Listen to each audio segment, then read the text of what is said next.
Hello guys, welcome to Fictional Vortex. So in this video, we will see what if Naruto was the first Grey Jedi, the sage who mastered both sides of the Force. Naruto x Ahsoka Tano x Bastila Shan, Star Wars. If you enjoy these kinds of stories, don't forget to show us some love by hitting the like button and subscribing to the channel. Your support means the world to us. Now, let's start the story. Chapter 1. Rifts in reality. The earth trembled beneath Naruto's feet as he leapt from tree to tree, deep in the forgotten forests north of Konoha. 6 months had passed since the end of the Fourth Great Ninja War, but peace hadn't brought the relief everyone expected. Not for him, anyway. There it is again, Naruto muttered, feeling the strange pulse of chakra vibrate through his soles. He'd been tracking these energy fluctuations for weeks now, bizarre surges that felt nothing like normal chakra.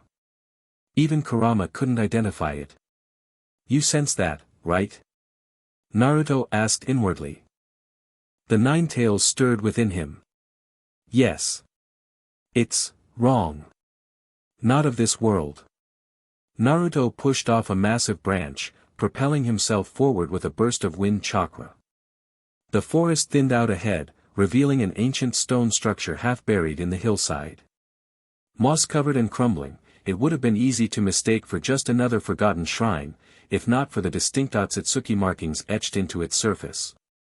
Damn, I should have brought Sakura or Shikamaru, he said, landing silently on the weathered stones.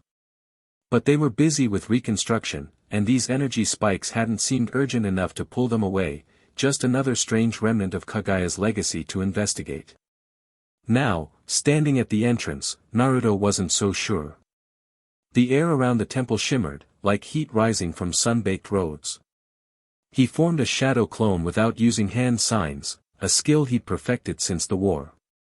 Go back and tell Kakashi-sensei where I am, he instructed his duplicate.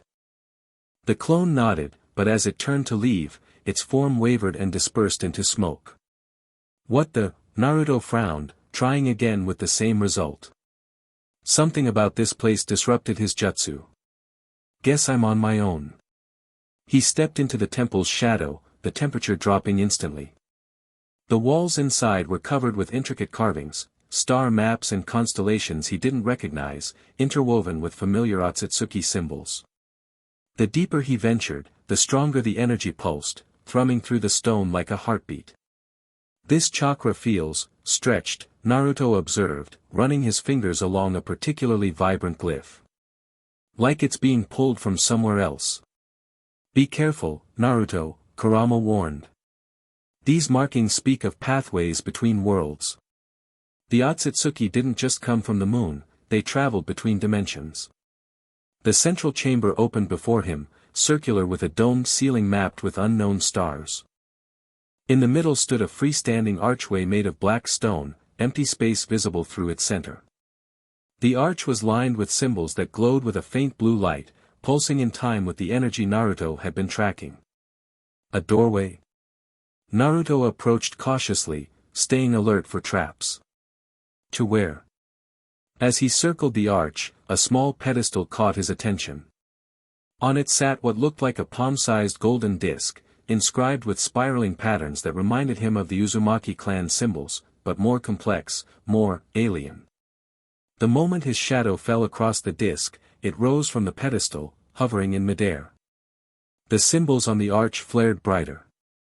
Whoa, easy now, Naruto said, as if talking to a wild animal. He reached for the disc, hesitating just short of touching it. The ground suddenly shook, harder than before. Dust and small rocks showered from the ceiling. This wasn't from the strange energy, something was attacking the temple from outside. Naruto sprinted back toward the entrance, only to skid to a halt as a familiar white figure crashed through the ancient stone wall, a white Zetsu. Supposedly all destroyed after the war. You've gotta be kidding me, Naruto growled, instantly shifting into battle stance. The Zetsu tilted its head, blank eyes fixing on Naruto. The vessel approaches completion. You must not interfere. Vessel? What vessel? Naruto demanded, but 3 more Zetsu burst through the walls, lunging at him from different angles. Naruto ducked under the first attack, driving his elbow into the creature's spine. He spun, catching another with a roundhouse kick that sent it flying into the wall. The third and fourth came at him simultaneously. He created a Rasengan in each hand without breaking stride, slamming them into the chests of the attacking Zetsu. They disintegrated on impact, splashing against the ancient stones. More poured in through the new openings, at least 20 of them. "Where the hell were you guys hiding?" Naruto snarled, gathering nature energy as he fought. The familiar sensation of Sage Mode washed over him, enhancing his senses, strength, and speed. With his amplified perception, Naruto noticed something odd about these Zetsu. They moved differently, more desperately, and their chakra signatures fluctuated wildly, as if unstable. One grabbed his ankle as he leapt over it. Naruto twisted mid-air, breaking free, but found himself surrounded. As the Zetsu closed in, the temple shook again, but this time, the energy came from the arch in the central chamber. Through the crowd of white bodies, Naruto saw the golden disc spinning rapidly, its glow intensifying. "The vessel rejects you," another Zetsu hissed, clawing at him. "I don't know what you're talking about," Naruto shouted, creating a massive Rasengan overhead. "But I'm ending this now." He slammed the jutsu into the ground, sending a shockwave that blasted the Zetsu away and cracked the temple floor. Stone pillars began to collapse. The temple was coming down. Naruto rushed back to the central chamber as chunks of ceiling crashed around him. The arch was now filled with swirling energy, a vortex of blue and gold that pulled at him like a physical force. The golden disc spun furiously at the center of the vortex. A massive section of ceiling broke free directly above the arch. Acting on instinct, Naruto lunged forward, grabbing the disc just as the stone crashed down, destroying the pedestal and part of the arch. The moment his fingers closed around the disc, pain shot through his arm, not physical pain, but something deeper, as if his chakra itself were being stretched and twisted. The vortex in the arch pulsed, expanded, and Naruto felt himself being pulled toward it. He fought against the pull, channeling chakra to his feet to stick to the floor, but the stones beneath him cracked and gave way. The surviving Zetsu swarmed into the chamber, reaching for him with desperate hands. "The vessel must remain," they cried in unison. "I'm not your damn vessel," Naruto shouted, kicking one away. The disc in his hand burned hot, resonating with Kurama's chakra. The fox roared inside him. "Naruto, the artifact is reacting to us, it's using my chakra as a key." The vortex expanded suddenly, engulfing Naruto and the nearest Zetsu. The world stretched around him, colors bleeding into one another. He felt his body being pulled apart and compressed simultaneously, like being forced through the eye of a needle while expanding to the size of a mountain. His last thought before consciousness fled was that Sakura was going to kill him if he disappeared on some crazy interdimensional adventure without telling anyone. Awareness returned painfully. Every nerve in Naruto's body screamed as if he'd been run through Might Guy's most extreme training regimen. The air smelled wrong, metallic and artificial, lacking the familiar sense of Konoha's forests. He kept his eyes closed, sensing his surroundings. Hard surface beneath him, not earth or wood. Distant mechanical sounds. And the chakra, everything felt different, as if the natural energy itself spoke a different language. "Kurama," he called mentally. "I'm here," the fox replied, his voice strained. "But something's wrong. The chakra in this place, it's not chakra at all. It's something else entirely." Naruto slowly opened his eyes. A sky stretched above him, but not the blue of home. This sky was a dusty orange, with 2 small moons visible despite the daylight. He sat up, wincing, and found himself on a flat stone platform surrounded by tall, spike-like rock formations.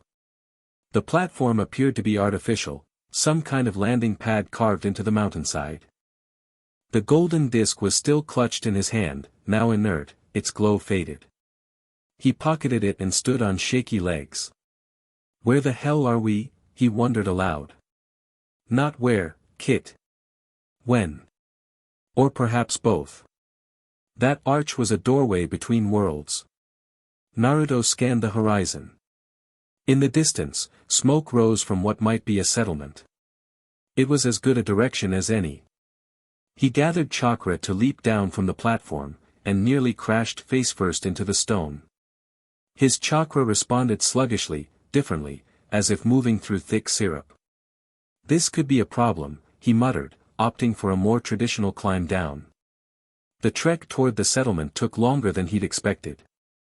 The gravity felt slightly stronger here, and the air thinner. By the time the crude collection of buildings came into view, the orange sky had darkened to a deep crimson.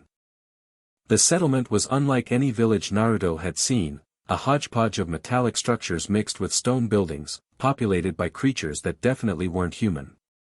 Beings with multiple limbs, strange skin colors, and alien features moved through the dusty streets. Some appeared reptilian, others insectoid, and a few might have passed for human if not for their blue skin or head tentacles. Naruto pulled his orange jacket tighter, suddenly conscious of how much he stood out. He kept to the shadows, observing. Most of the aliens spoke languages he couldn't understand, but occasionally he caught what sounded like the common tongue of the elemental nations, though with strange accents and unfamiliar slang. He paused near what appeared to be a marketplace, watching the locals trade goods. The currency wasn't any he recognized, small metallic discs and glowing cards. Technology beyond anything in Konoha was commonplace here, hovering vehicles, holographic displays, and devices that seemed to translate languages on the fly. "We need information," Kurama said. "And allies, if possible." Naruto nodded, eyeing a tavern-like establishment across the street. Before he could move, commotion erupted at the far end of the market. People scattered as four humanoid figures in white armor marched through, carrying weapons unlike anything Naruto had seen, some kind of energy rifles. Their faces were hidden behind helmets with black visors. Behind them walked a black-clad figure in a more elaborate uniform, an insignia on their shoulder that clearly marked them as the leader. The crowd parted before them, many looking down or hurrying away. "Attention citizens," the leader's voice boomed through some kind of amplification device. "By order of the Galactic Empire, this settlement will provide 1/4 of its harvest and mineral production as tribute. Compliance is mandatory. Resistance will result in termination of your Imperial Protection Agreement." The armored soldiers began moving through the market, seizing goods from vendors who protested weakly. "This is theft," shouted an older alien with gray skin and 4 arms. "We paid our tribute last moon cycle." The leader gestured casually. One soldier raised his weapon and fired, a streak of red energy hit the alien in the chest, sending him crumpling to the ground. "The tribute schedule has been adjusted," the leader announced coldly. "Further complaints will be addressed similarly." Naruto's fists clenched. Different world or not, bullies were bullies. "Naruto, wait," Kurama cautioned. "We don't know the situation here. We need to understand," but Naruto was already moving. He stepped into the street, placing himself between the soldiers and a vendor they were approaching, a small, trembling alien with large eyes and skin the color of moss. "Hey!" Naruto called out, his voice carrying across the suddenly silent marketplace. "That's enough. These people already gave you what they owed." The soldiers turned toward him, weapons raised. The leader studied him with cold amusement. "A human this far in the outer rim? Interesting." The leader stepped forward. "You're either very brave or very stupid. This doesn't concern you, boy." "I make other people's problems my business," Naruto replied with a grin that didn't reach his eyes. "Especially when those people can't fight back." The leader sighed theatrically. "Another idealist. Shoot him." 2 soldiers fired simultaneously. Naruto dodged with practiced ease, the energy bolts passing harmlessly overhead. Even with his chakra behaving strangely, his physical training remained. He closed the distance before the soldiers could adjust their aim, striking with precision. He drove his palm into the chest plate of the first soldier, sending him flying backward into a market stall. The second tried to bring his weapon to bear at close range.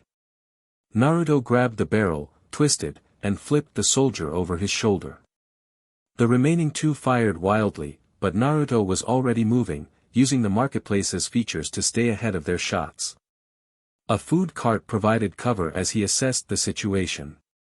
These soldiers relied heavily on their weapons and seemed unused to close combat. Their leader, however, carried himself differently, a trained fighter. "What are you waiting for? Surround him," the leader barked. Naruto focused, attempting to create shadow clones.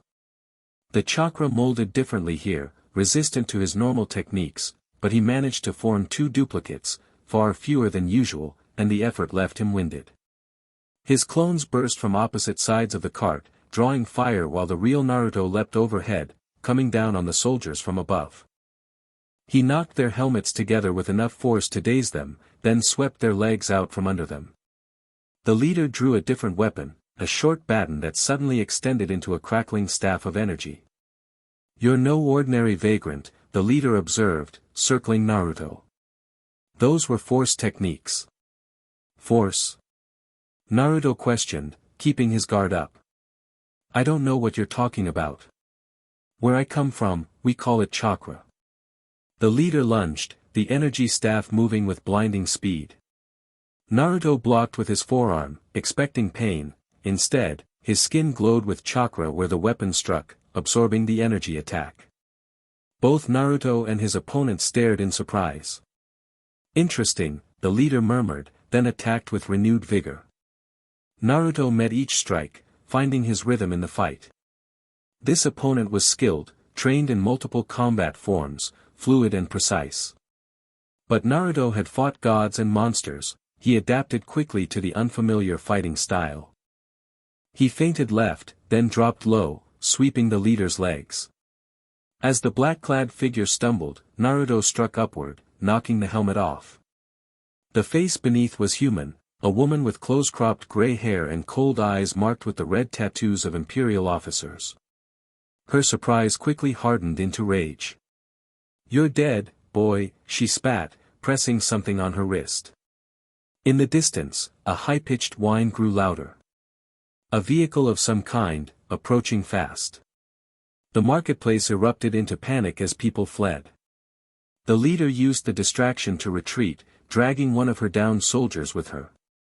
"We should leave," Kurama advised. "More are coming.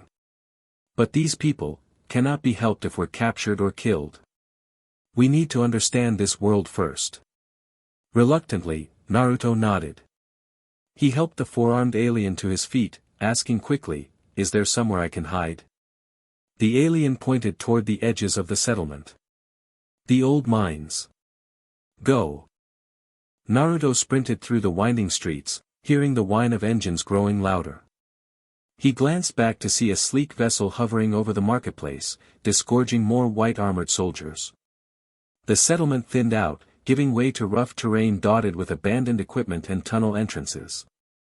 Naruto ducked into the nearest mine shaft, pressing himself against the wall as the sound of pursuit echoed outside. Deeper in the tunnel, he sensed another presence, not the soldiers, but something else. Someone hiding, just as he was. "I know you're there," Naruto called out softly. "I'm not with those Imperial guys." Silence, then a female voice responded from the darkness, "How did you sense me?" "I'm good at sensing energy," Naruto replied. "And you've got a lot of it." A figure emerged from the shadows, a woman, but unlike any Naruto had seen. Her orange-tinted skin contrasted with white facial markings, and instead of hair, she had three striped head tails hanging down past her shoulders. At her hip hung a metallic cylinder not unlike the leader's collapsed staff. "You fought the Imperials," she stated, studying him intently. "Using abilities I've never seen before." "Yeah, well, I'm not exactly from around here," Naruto said with a shrug. The woman's eyes narrowed. "No, you're not. The force moves differently around you, like ripples in a pond when a foreign object is dropped in." She tilted her head. "What are you?" Naruto grinned, extending his hand. Name's Naruto Uzumaki. I'm a shinobi from Konohagakure. And apparently, I'm very, very far from home. She hesitated, then took his hand. Ahsoka Tano. Her grip was firm, her gaze evaluating. And you, Naruto Uzumaki, have just made yourself the most wanted person on this moon by attacking Imperial officers. Wouldn't be the first time I've topped a most wanted list, Naruto replied with a confidence that made Ahsoka raise an eyebrow. Outside, the sounds of Imperial searchers grew closer. We can't stay here, Ahsoka said. I have a ship hidden in the canyon. If we can reach it, lead the way, Naruto interrupted. I'll follow your lead in this world if you'll help me figure out how to get back to mine. Ahsoka studied him for a long moment, then nodded. Deal. But first we need to survive the night. She gestured deeper into the mines. There's another exit that leads toward the canyon. Stay close, these tunnels aren't stable. As they moved deeper into the darkness, Naruto felt the strange energy of this world, the force Ahsoka mentioned, swirling around them both. Different from chakra, yet somehow familiar, as if speaking a dialect of the same fundamental language. One thing was clear, whatever had brought him here, whatever that Otsutsuki temple had connected to, he wasn't getting home anytime soon. For now, survival and understanding this new reality took priority. And maybe, just maybe, there was a reason he'd been pulled into this strange galaxy far, far away from home.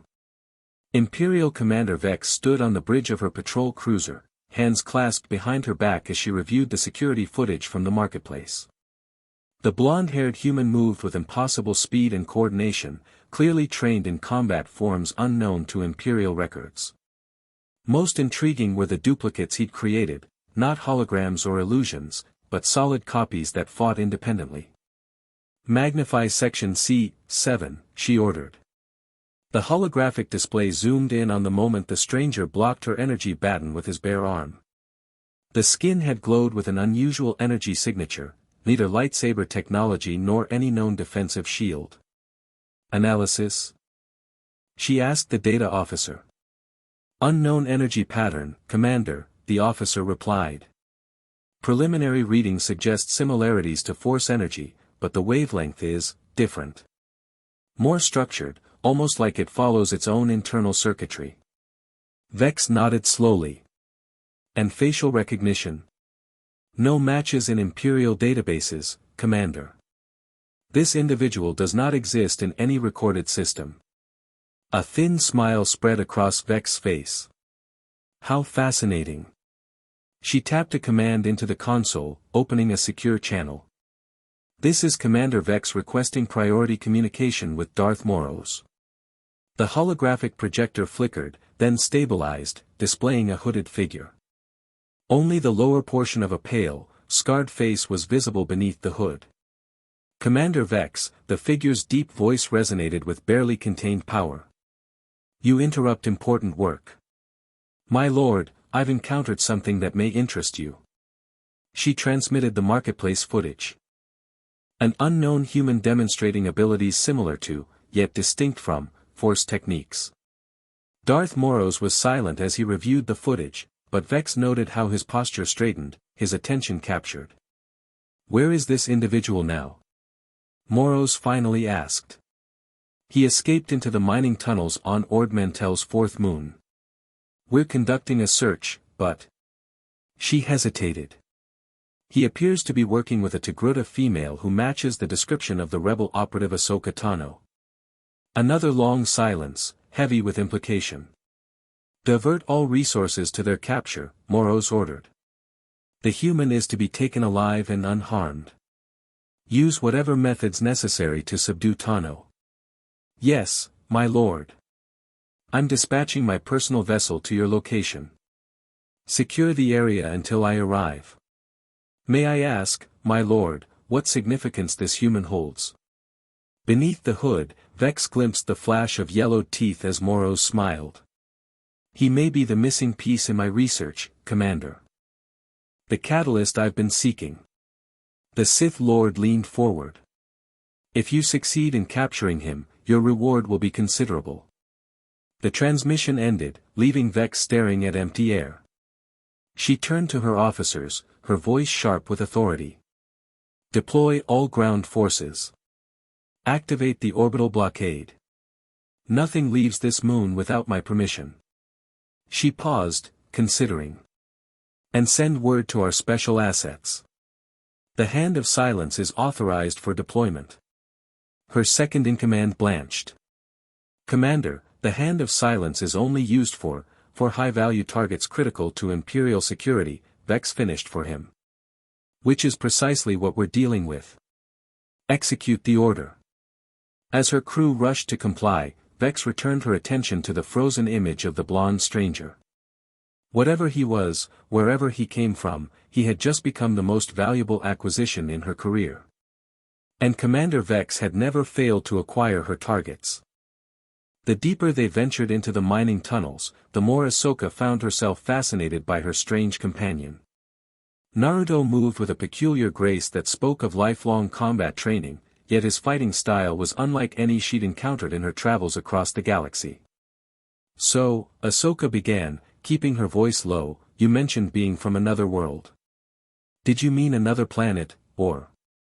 I mean another dimension, I think, Naruto replied, his eyes constantly scanning their surroundings. Where I come from, there's no empire, no space travel, at least not like this, and definitely no aliens. Well, unless you count the Otsutsuki, but they're more like, interdimensional chakra vampires. Ahsoka blinked. That doesn't clarify much. Naruto chuckled softly. Yeah, it's complicated. Short version, I found an ancient temple, fought some enemies I thought were long gone, grabbed a weird artifact, and boom, woke up here, wherever here is. You're on Ord Mantell's fourth moon, Ahsoka explained. Outer Rim territory. Technically under Imperial control, but they mostly just extract resources and leave the locals to themselves. She paused at a fork in the tunnel, sensing the path ahead. That is, until recently. Imperial presence has been increasing throughout this sector. Those soldiers back there, Naruto said, they weren't just collecting taxes, were they? Ahsoka shook her head. The Empire doesn't collect taxes, they pillage. What they were doing was theft, plain and simple. Resources to fuel their war machine. She chose the right-hand tunnel. I've been tracking unusual Imperial activity in this sector for months. They're looking for something specific. And now they're looking for me, Naruto sighed. Story of my life. They continued in silence for several minutes, navigating the twisting passageways. Occasionally, distant sounds of Imperial search parties echoed through the tunnels, but Ahsoka steered them away from danger with an almost prescient awareness of their pursuers' movements. You use this force thing to sense them, right? Naruto asked. Ahsoka nodded. The force flows through all living things. Some of us are sensitive to it, can feel it, use it. Like chakra, Naruto mused. Everyone has it, but shinobi train to harness it. He frowned. Though it feels different here. My techniques don't work the same. I noticed your duplicates, Ahsoka said. That's not a force ability I've ever seen. Shadow clones, Naruto explained. Basic shinobi technique. Well, not basic exactly, it's actually a forbidden jutsu because it divides your chakra evenly among the clones. Make too many, and you could die from chakra exhaustion. Yet you made it look effortless. Naruto shrugged. I've got a lot of chakra to spare. Usually I can make hundreds, but here. Just managing two was hard. Ahsoka stopped abruptly, turning to face him. Hundreds. That's, I know. Everyone has the same reaction, Naruto grinned. I'm special. The casual way he said it, not boasting, just stating a fact, intrigued Ahsoka further. She'd met many powerful force users in her life, but none who spoke of their abilities with such unpretentious confidence. We're nearly at the exit, she said, gesturing ahead. My ship is hidden in a ravine about 2 kilometers east. We'll need to move quickly once we're outside, the Empire will have air support by now. As they approached the mine exit, Ahsoka sensed a shift in the energy around them, a cold, probing presence searching the area. "Wait," she whispered, putting a hand on Naruto's arm. "Something's wrong." Naruto nodded, his expression serious. "I feel it too. Someone strong is out there." Ahsoka's eyes widened slightly. He could sense it without force training. Before she could question him further, a new sound reached them, the distinctive hum of an Imperial transport landing. "They've found this exit," she hissed. "We need another way out." "Or," Naruto suggested, his blue eyes glinting with determination, "we go through them." "That's suicide. There could be dozens of troops out there." "Trust me," Naruto said, reaching into a pouch at his hip. He pulled out several small paper tags covered in intricate symbols. "I've got a few tricks they won't be expecting." Ahsoka wanted to argue, but something in his confident demeanor gave her pause. Throughout her years fighting the Empire, she'd learned to trust her instincts about people. And right now, those instincts told her this strange interdimensional traveler might just be as capable as he claimed. "What's the plan?" she asked. Naruto handed her several of the paper tags. "Explosion tags. Stick them to the tunnel supports near the exit. When I give the signal, channel some of your force energy into them." "Force energy doesn't work that way," Ahsoka protested. "Maybe not normally," Naruto acknowledged, "but these tags convert energy into explosive force. Chakra, force, doesn't matter as long as it's energy. I'll create a distraction outside while you place them." Before she could respond, Naruto performed an elaborate sequence of hand gestures. "Transform," he whispered. A puff of smoke enveloped him, and when it cleared, an exact duplicate of one of the Imperial stormtroopers stood in his place. "How did you?" Ahsoka began. "Basic transformation jutsu," Naruto's voice came from behind the helmet. "Won't fool them for long, but enough to get close. Get those tags in place. When you hear the commotion, be ready to run." Without waiting for a response, he strode confidently toward the mine exit. Ahsoka shook her head in disbelief, then began attaching the explosion tags to key structural points. Whatever universe this Naruto came from, it had clearly produced a very unusual warrior. Outside, Naruto approached the Imperial landing zone with the stiff gait he'd observed in the stormtroopers. A dozen soldiers secured the perimeter around a transport ship, while officers consulted holographic maps of the area. "Trooper, report," barked a lieutenant as Naruto approached. Naruto saluted awkwardly. "Sir, tunnels clear in Section 7, proceeding to, your designation, Trooper," the lieutenant interrupted, suspicion creeping into his voice. TK. 421. Naruto improvised. The lieutenant reached for his weapon. "There is no TK division on this moon." "Intruder." Naruto dropped the transformation, chakra swirling around him as he formed a Rasengan in his palm, smaller than usual, but enough for his purposes. "Surprise," he grinned, slamming the spiraling orb into the ground. The Rasengan exploded outward, sending dirt and rock flying in all directions.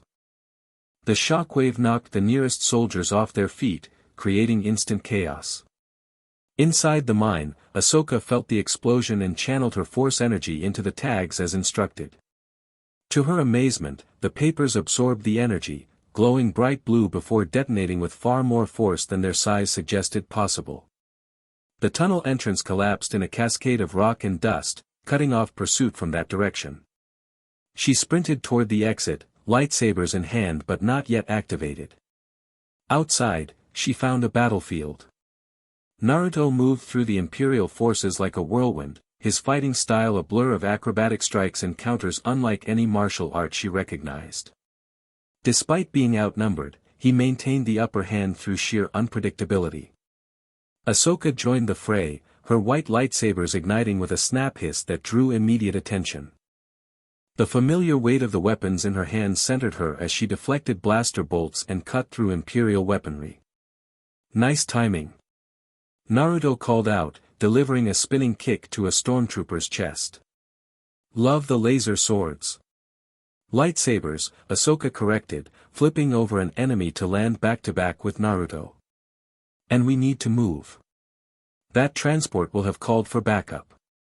As if on cue, the whine of approaching engines cut through the air. 2 Imperial patrol speeders crested the nearby ridge, weapon systems powering up. Those look problematic, Naruto observed. Very, Ahsoka agreed. Run. They sprinted away from the landing zone, heading toward the ravine where Ahsoka's ship waited. The speeders opened fire, energy bolts chewing up the ground around them. We won't make it to the ship like this, Ahsoka shouted over the barrage. We need cover. Naruto nodded, his expression determined. I've got something, but it's gonna take concentration. He formed an unfamiliar hand sign.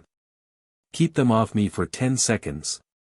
Ahsoka spun to face the approaching speeders, lightsabers twirling to create a defensive barrier of white energy. She deflected the incoming fire, slowly retreating to stay near Naruto. Behind her, she felt a massive surge in the force, wild and untamed, yet focused with incredible precision. She risked a glance over her shoulder and nearly lost her concentration at what she saw. Naruto stood with his eyes closed, an orange pigmentation forming around them. But more shocking was the energy visibly gathering around him, not just the force, but something else, something that interacted with the force in ways she'd never witnessed. It was as if he'd become a nexus where 2 different fundamental energies converged. His eyes snapped open, revealing yellow irises with horizontal bar-like pupils. Sage mode, he announced, his voice deeper, more resonant. Not as strong as back home, but it'll do. Before Ahsoka could question what Sage Mode meant, Naruto clapped his hands together. The ground beneath the Imperial speeders erupted upward, massive stone spikes shooting from the earth to impale the vehicles. The speeders crashed in spectacular explosions, their burning wreckage sliding across the rocky terrain. Naruto swayed slightly, the orange pigmentation fading from his face. That was harder than it should have been, he muttered. What did you just do? Ahsoka demanded, deactivating her lightsabers as they resumed their run. Earth release jutsu, Naruto explained between breaths. Manipulating the natural elements is basic ninjutsu. But in Sage mode, I can connect to the natural energy of the world more deeply. He frowned. Though this world's energy feels different. Less malleable. They reached the edge of a steep ravine. Far below, partially hidden under an outcropping, sat a sleek ship with angular wings. That's our ride, Ahsoka said. Hope you're not afraid of heights. Without waiting for an answer, she leapt off the edge, using the force to control her descent. To her surprise, Naruto kept pace with her, leaping from outcropping to outcropping with inhuman agility. They landed beside the ship simultaneously, Ahsoka immediately activating the entry ramp with her wrist communicator. Nice ship, Naruto commented, eyeing the vessel's streamlined design. Former Separatist shuttle, Ahsoka explained as they boarded. Modified extensively. Not the fastest ship in the galaxy, but reliable and, more importantly, doesn't appear in Imperial registries. The interior was compact but efficiently designed, with a cockpit built for 2 and a small living area behind it. Ahsoka slid into the pilot's seat, her hands flying over the controls with practiced ease. Strap in, she instructed, nodding toward the co-pilot's chair. Takeoff might be rough. Naruto fumbled with the unfamiliar restraints as the ship's engines hummed to life. So, where exactly are we going? First, off this moon before Imperial reinforcements arrive, Ahsoka replied, guiding the ship upward through the narrow ravine.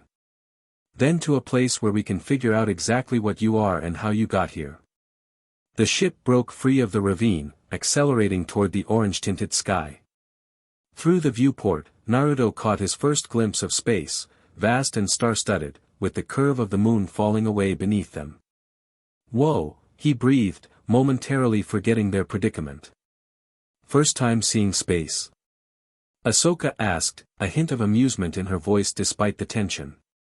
We don't exactly have spaceships where I come from, Naruto replied, his eyes wide with wonder. This is... He trailed off as the view suddenly filled with the massive wedge-shaped silhouette of an Imperial vessel. Not good, is it? Imperial light cruiser, Ahsoka confirmed grimly, yanking the controls to change course. Definitely not good. The ship's communications system crackled to life. Unidentified vessel, this is Imperial Cruiser Dominator. You are harboring fugitives wanted by the Empire. Power down your engines and prepare to be boarded. Not happening, Ahsoka muttered, pushing the engines to full power. The ship shot forward, banking sharply to avoid the cruiser's tractor beam. They're launching fighters, she reported, reading the scanner. TIE fighters, fast and maneuverable, but fragile. Hold on tight.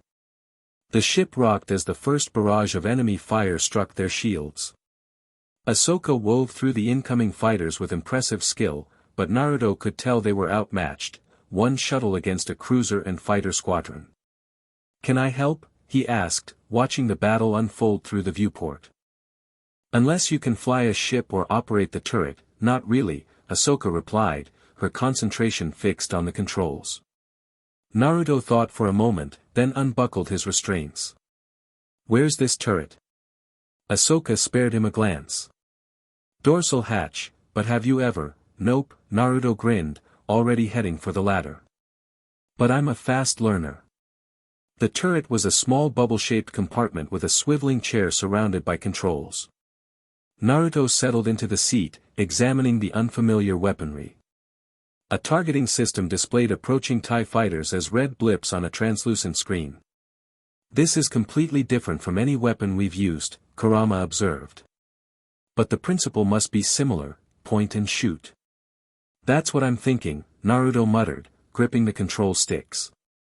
He swiveled the turret, testing its responsiveness. The first TIE fighter screamed past, too fast for him to track. The second came in on a straighter approach, and Naruto squeezed the triggers. Energy bolts sprayed wildly, missing completely.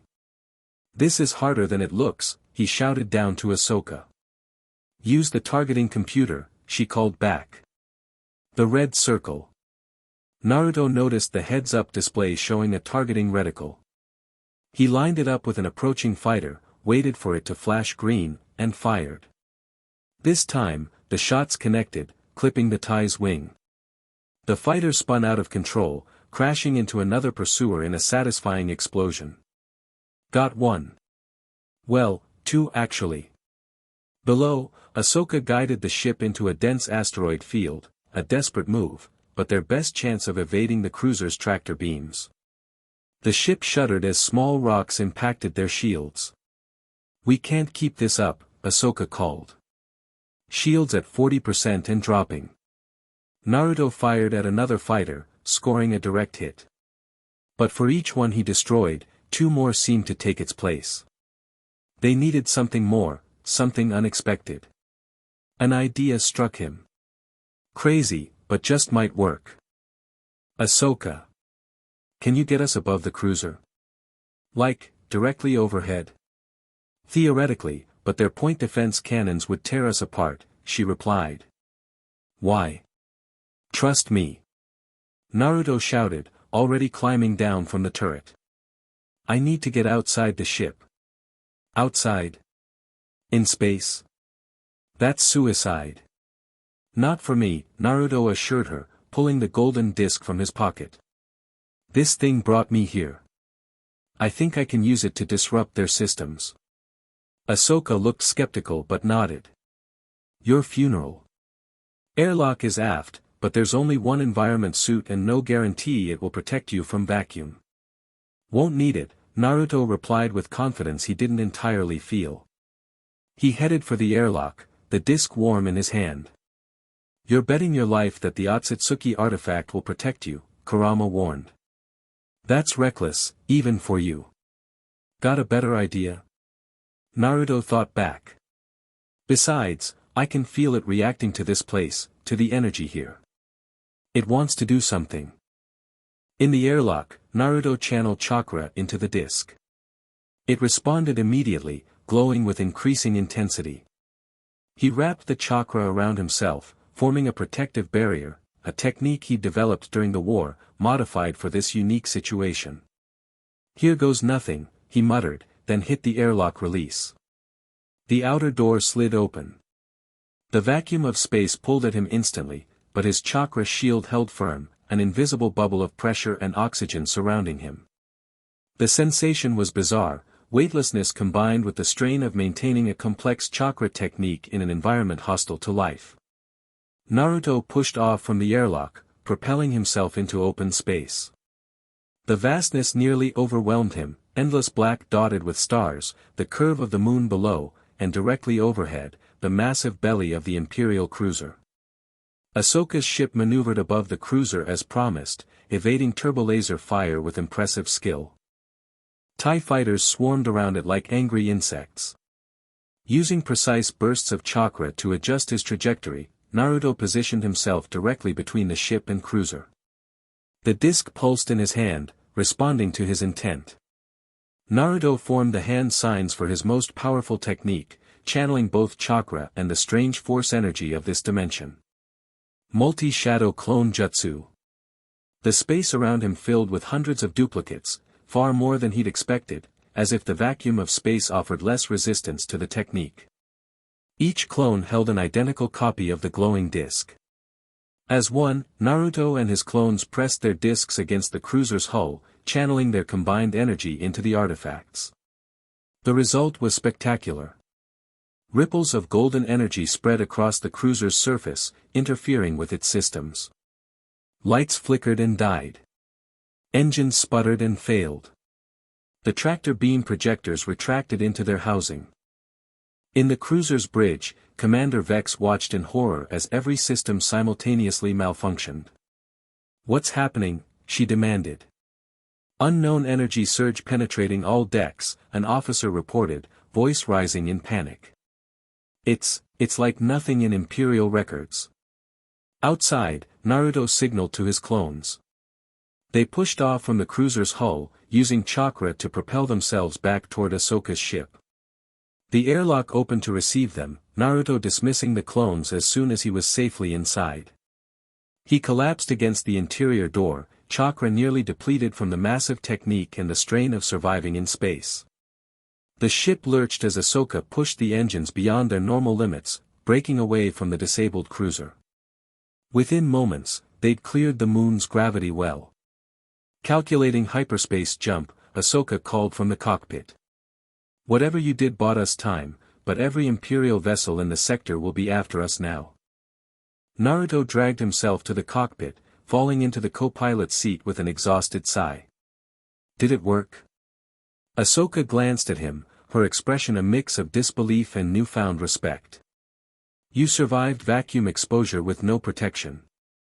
You created hundreds of duplicates in space. You disabled an Imperial light cruiser with a handheld device." She shook her head. "Yeah, I'd say it worked." The stars outside stretched into lines as the ship jumped to hyperspace, the blue tunnel of faster-than-light travel enveloping them. "So," Naruto said when his breathing had steadied, "about getting me home?" "That's complicated," Ahsoka replied. "I've never heard of interdimensional travel, even in Jedi legends. But I know someone who might help, a former Jedi librarian in hiding on Anzat. If anyone knows about barriers between worlds, it would be her." Naruto nodded, turning the now dormant disc in his hands. "And these Imperials? They'll keep coming after us?" "Without question," Ahsoka confirmed. "You've displayed abilities unknown in this galaxy. The Empire collects power, weapons, technology, force sensitives, anything they can use. And you, Naruto Uzumaki, are something entirely new." "Story of my life," Naruto sighed. "Always someone after the power I carry." Ahsoka's expression softened slightly. "You speak like someone who's been through war." "More than one," Naruto replied, his usual cheerfulness momentarily subdued. "Where I come from, power always draws those who want to use it, control it, or destroy it.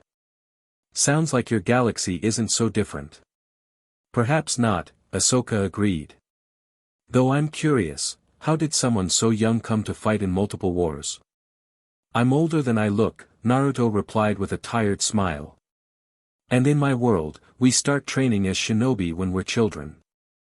I became a genin, a low-ranking ninja, when I was 12. Fought my first S-rank criminal that same year. Ahsoka nodded, understanding in her eyes. Not so different from Jedi younglings, then. I was 14 when the Clone Wars began.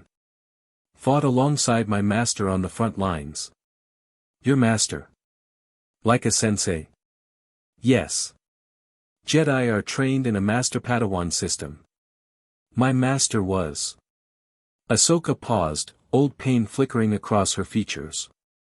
That's a complicated story for another time. Naruto sensed the weight behind her words and didn't press. Everyone had parts of their past they preferred not to revisit. How long until we reach this Enzat place, he asked instead. About 12 standard hours, Ahsoka replied. You should rest. Recover your strength. There's a bunk in the back. Naruto nodded gratefully, rising from the chair. At the cockpit entrance, he paused. Thanks, Ahsoka. For helping a complete stranger from another dimension. She offered a small smile.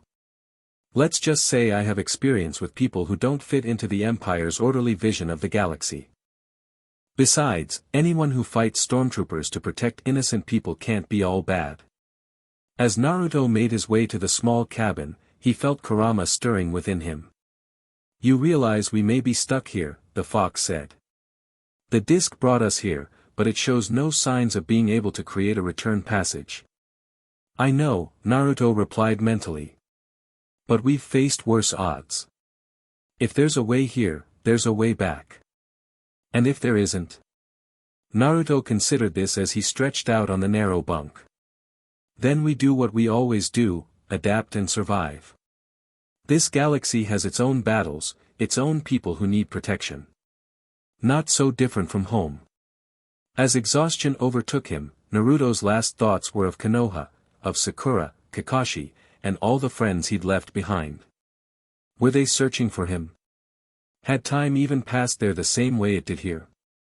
Questions without answers swirled as sleep claimed him, dreams filled with stars and distant worlds and a strange new energy that called to him across the fabric of reality.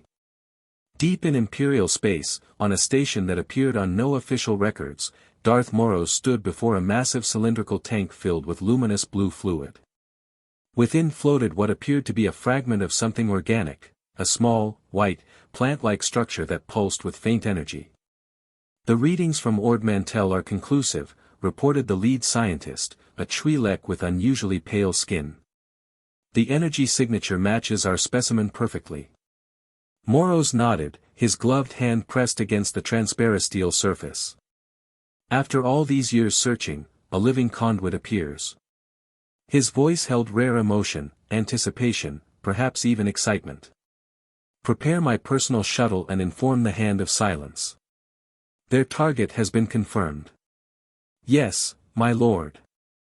The scientist hesitated. The preliminary data suggests this individual may be even more powerful than we anticipated. The hand may not be sufficient.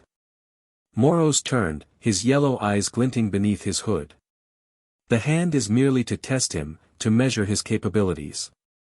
I will deal with him personally when the time comes. He gestured to the tank. Our fragment has been waiting for its counterpart. Soon, we will witness power as the galaxy has never seen. As Moros departed, the fragment in the tank pulsed more rapidly, as if responding to an unheard call across the stars. Within the glowing fluid, for just a moment, a pattern formed in the organic matter, a swirling spiral reminiscent of an eye. An eye that had witnessed the birth and death of worlds beyond counting. Ahsoka Tano had lived through the Clone Wars, the fall of the Jedi Order, and years as a rebel operative. She thought little could surprise her anymore. Yet the sleeping human in her ship's cabin had shattered that assumption completely. As the ship cruised through hyperspace, she meditated in the pilot's seat, focusing on the strange ripples in the force surrounding her passenger. Naruto's energy signature was unlike anything she'd encountered, not dark side, not light side, but something that existed outside that fundamental division. It reminded her of the father from Mortis, a being who balanced between the son and daughter, yet was distinct from them both. Her comlink chimed, interrupting her meditation. She checked the encryption before answering, a specific pattern known only to a handful of rebels. Fulcrum here, she answered quietly, using her code name. Fulcrum, this is Spectre. Hera Syndulla's voice came through, distorted by encryption. We received your emergency burst transmission. Imperial chatter is off the charts about an incident at Ord Mantell. That wouldn't happen to involve you, would it? Ahsoka smiled slightly. Let's just say I found something the Empire wants very badly. Do I want to know what? Ahsoka glanced toward the cabin where Naruto slept. Probably not yet. But it could change everything we know about the Force. A pause on the other end. That's significant. Potentially. I'm taking him to see Madame Jocasta. Him. Hera's voice held a note of surprise. A person, not an artifact. Both, in a way, Ahsoka replied cryptically. I'll contact you after Anzat with what I learn. For now, warn the network that Imperial activity may increase in response. They're deploying resources I haven't seen before. Understood. Spectre out. The communication ended, leaving Ahsoka alone with her thoughts once more. She pulled up the ship's scanner records from their escape, reviewing the data on Naruto's impossible spacewalk and the energy surge that disabled the Imperial cruiser. The readings made no sense within established understanding of the Force or known energy patterns. It was as if the laws of physics themselves had bent around him. Just who are you, Naruto Uzumaki? She whispered to the empty cockpit. And what does your arrival mean for this galaxy? The stars of hyperspace offered no answers as the ship continued its journey toward Anzat, and the first person who might be able to explain a traveler from beyond the known universe. In his dreams, Naruto stood in a vast, empty space, not the familiar sewer-like mindscape where he usually communicated with Kurama, but a formless void where two distinct energies swirled around him like visible currents. One was the familiar blue of chakra, flowing in precise patterns like carefully engineered channels. The other was different, golden and free-flowing, moving in natural currents without defined structure. Where the energies met, they created something new, a luminous green energy that seemed more vibrant, more alive than either source alone. Do you see it, Naruto? Kurama's voice echoed, though the fox was nowhere visible. The energies. They're combining, Naruto observed. Not just combining, transforming. Becoming something neither world has seen before. Kurama's voice grew deeper, more resonant. This is why we were brought here. The artifact didn't malfunction, it fulfilled its purpose. What purpose? To bring chakra to a world of force. To create balance. The dream shifted. Naruto now stood atop a massive tree, its branches stretching into infinity. Along some branches, he saw glimpses of familiar faces, Sakura, Kakashi, Sasuke. Along others, strange new worlds and beings he couldn't comprehend. The dimensional tree, Kurama explained. The Otsutsuki harvested its fruit to gain power, but they never understood its true nature. Worlds are connected, Naruto. Barriers thin and strengthen in cycles as old as reality itself. And right now, the barrier between my world and this one is weakening, Naruto realized. Yes. But this is no coincidence. We were pulled here for a reason. Before Naruto could ask what reason, the dream changed again. He stood in a sterile facility, watching as a familiar white substance pulsed within a tank of blue liquid. White Zetsu. Naruto recoiled. Here, in this galaxy. A fragment, Kurama corrected. Brought here long ago, during another thinning of the barriers. Someone in this world has been studying it, using it. The Empire? Someone with knowledge beyond the Empire.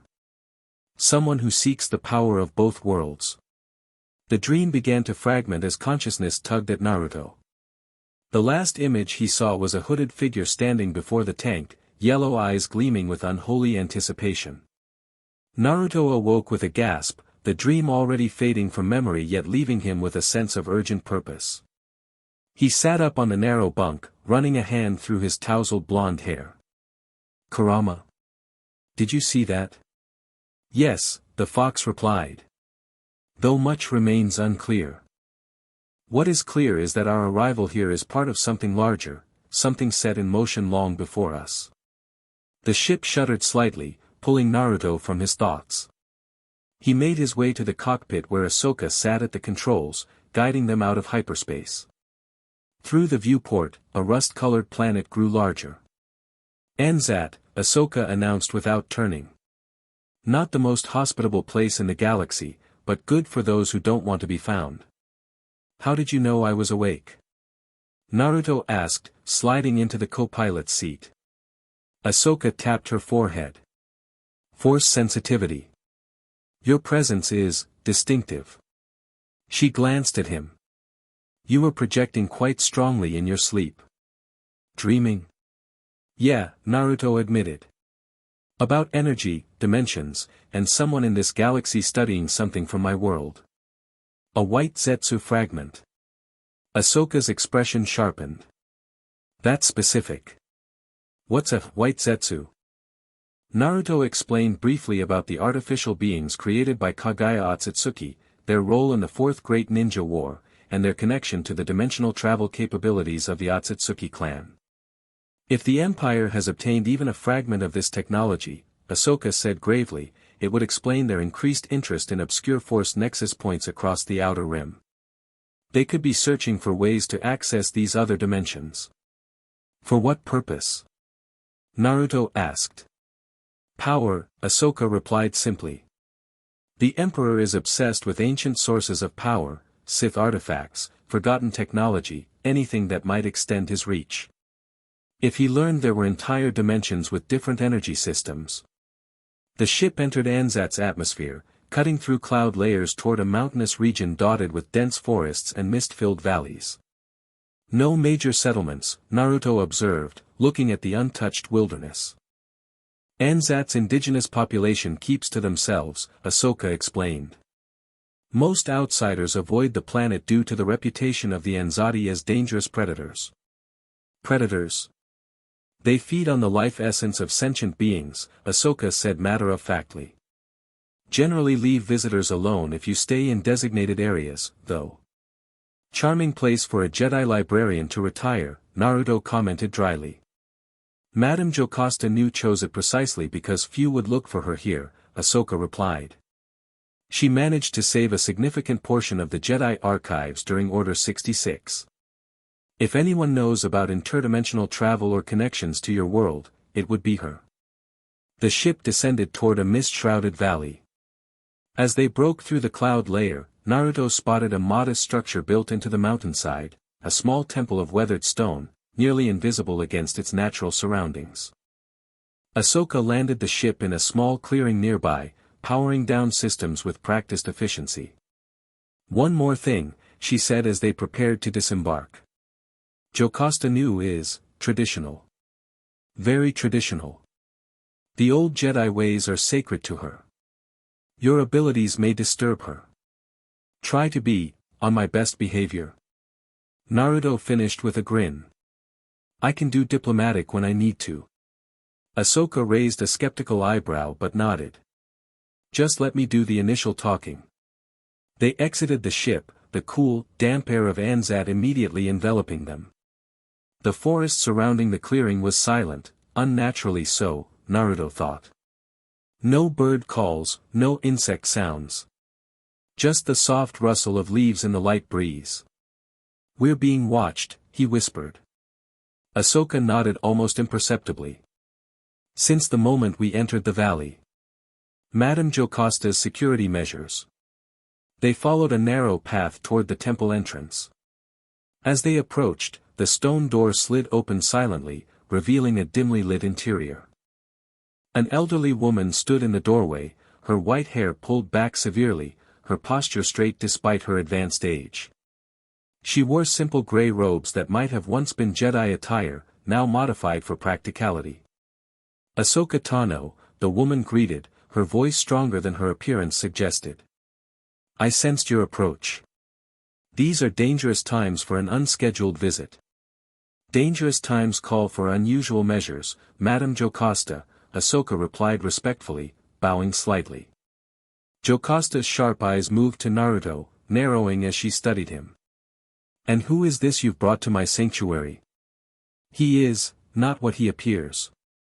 This is Naruto Uzumaki, Ahsoka introduced.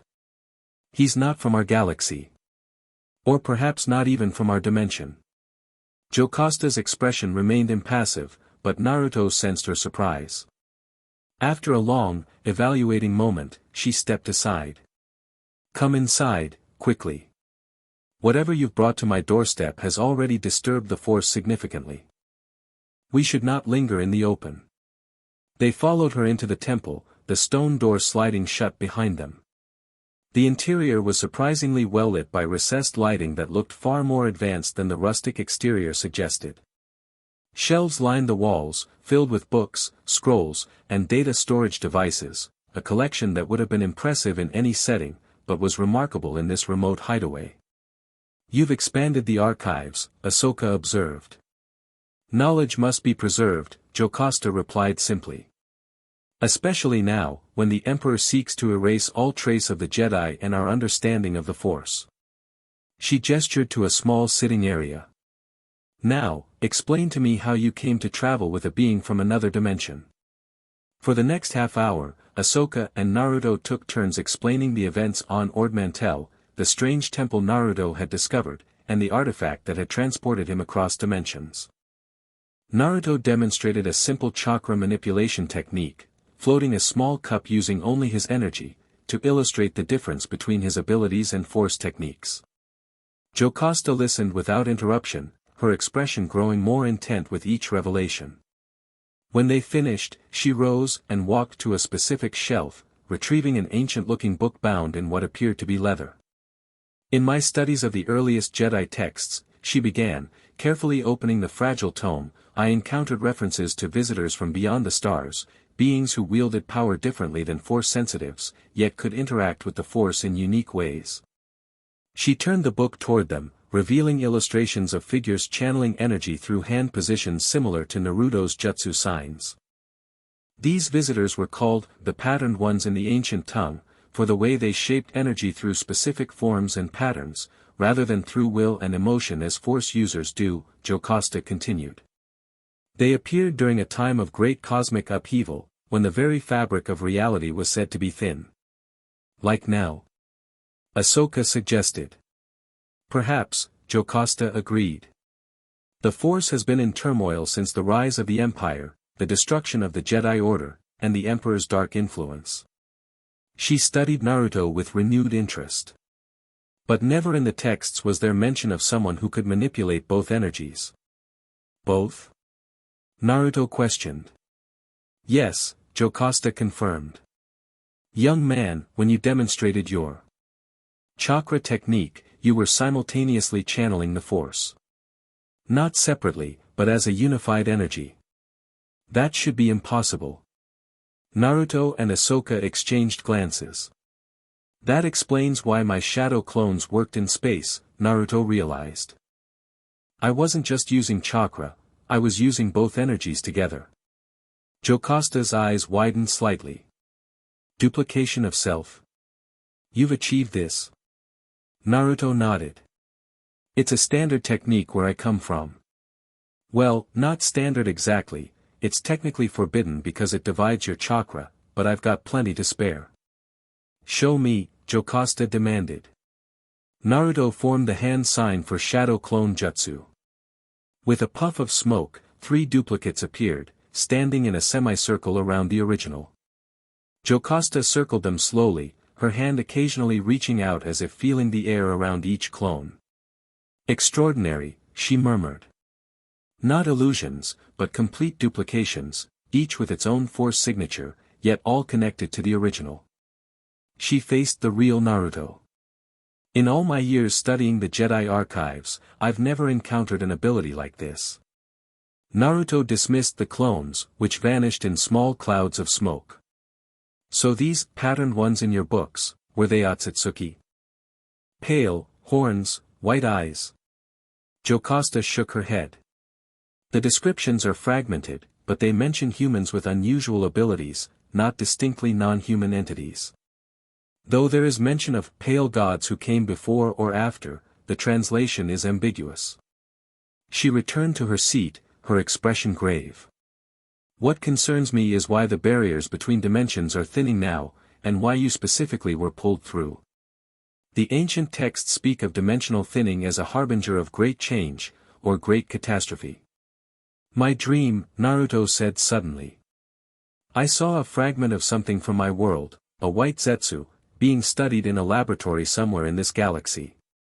Someone here knows about the connection between dimensions and is trying to use it. The Empire has been collecting force artifacts and researching ancient power sources since its formation, Ahsoka added. If they discovered something from Naruto's dimension, then we face a threat beyond conventional understanding, Jocasta finished. She closed the ancient book carefully. I need to consult other texts. If the dimensional barriers are weakening, there may be other sites where the connection is strongest, places where you might find a way back to your world, or where others might cross over. Others? Naruto questioned. If you could pass through, Jocasta reasoned, others might as well. Perhaps already have. The implications hung heavy in the air. If white Zetsu fragments existed in this galaxy, what other threats from Naruto's world might have crossed over? And with the Empire already in possession of such power, how much worse could things become? A subtle shift in the force caused both Ahsoka and Jocasta to stiffen simultaneously. We have visitors, Jocasta said quietly, moving to a control panel embedded in the wall. She activated a surveillance system, revealing a feed of the forest surrounding the temple. Imperial scouts. They found us. How? Ahsoka demanded, moving to look at the display. We weren't followed. I made sure of it. They weren't tracking your ship, Jocasta replied, pointing to a specific reading on the scanner. They're tracking his energy signature. Naruto felt a chill. The disc, when I used it to disable the cruiser, it must have left a trace they could follow. We need to leave, Ahsoka decided. Now. If they've found this place, it's already too late, Jocasta interrupted, indicating more readings appearing on the scanner. Imperial dropships entering the atmosphere. Too many to evade. They've deployed jammers, your ship won't be able to take off. Naruto's expression hardened. Then we fight. No, Jocasta said firmly. My sanctuary contains knowledge too valuable to risk in battle. There is another way. She moved to a specific bookshelf, activating a hidden mechanism that caused the entire unit to slide aside, revealing a passage beyond. This leads to the catacombs beneath the mountain. An ancient force nexus exists there, one that may help you. We're not leaving you to face them alone, Ahsoka protested. Jocasta's stern expression softened slightly. My time has come, Ahsoka Tano. I've prepared for this day since Order 66. The important thing now is that she nodded toward Naruto, does not fall into Imperial hands. If what I suspect is true, he represents both great hope and great danger for our galaxy. Footsteps and mechanical sounds outside indicated the Imperials were already surrounding the temple. Go, Jocasta insisted, pressing a small data crystal into Ahsoka's hand. This contains everything I've gathered on interdimensional phenomena and the ancient sites connected to them. Find the nexus points. Discover why he was brought here. Ahsoka hesitated, then embraced the older woman briefly. May the Force be with you, Madame Jocasta. And with you, young one, Jocasta replied. She looked at Naruto. You carry something ancient within you, something that resonates with forces older than the Jedi or Sith. Find your path. Naruto bowed respectfully, understanding the sacrifice she was making. I will. Ahsoka led the way into the passage, Naruto following close behind. As the bookshelf slid closed behind them, the last thing they saw was Jocasta Nu standing tall in her sanctuary, a small smile on her face as she prepared to face the Empire one final time. The passage descended steeply, lit only by bioluminescent fungi growing along the walls. Neither spoke as they made their way deeper into the mountain, each lost in their own thoughts about the woman they'd left behind.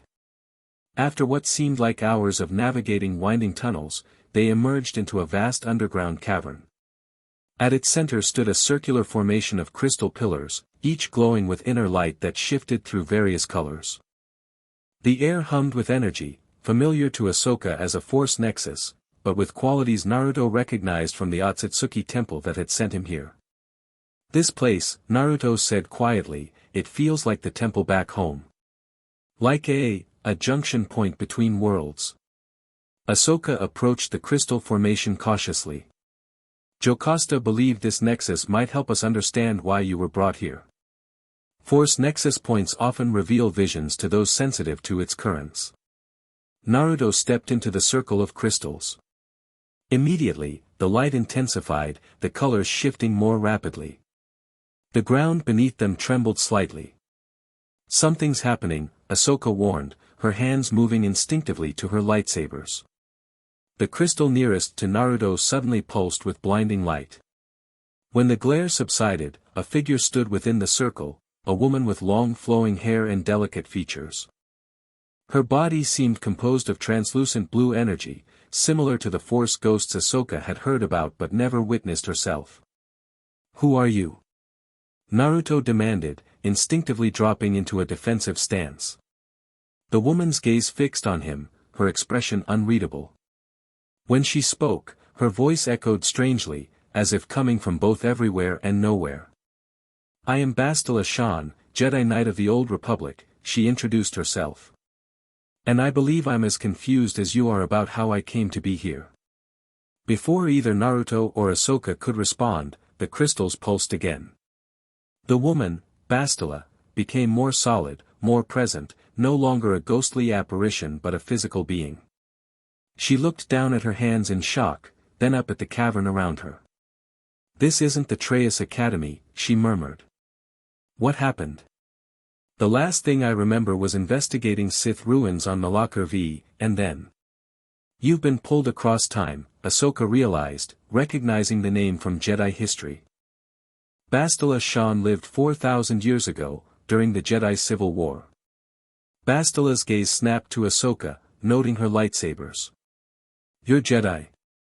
Your appearance is unconventional.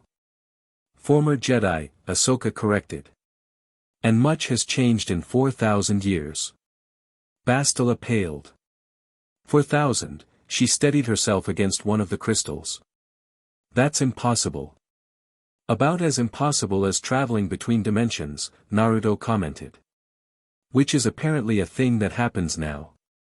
Bastila noticed him for the first time, her eyes narrowing as she sensed his unusual force signature. You're not Jedi.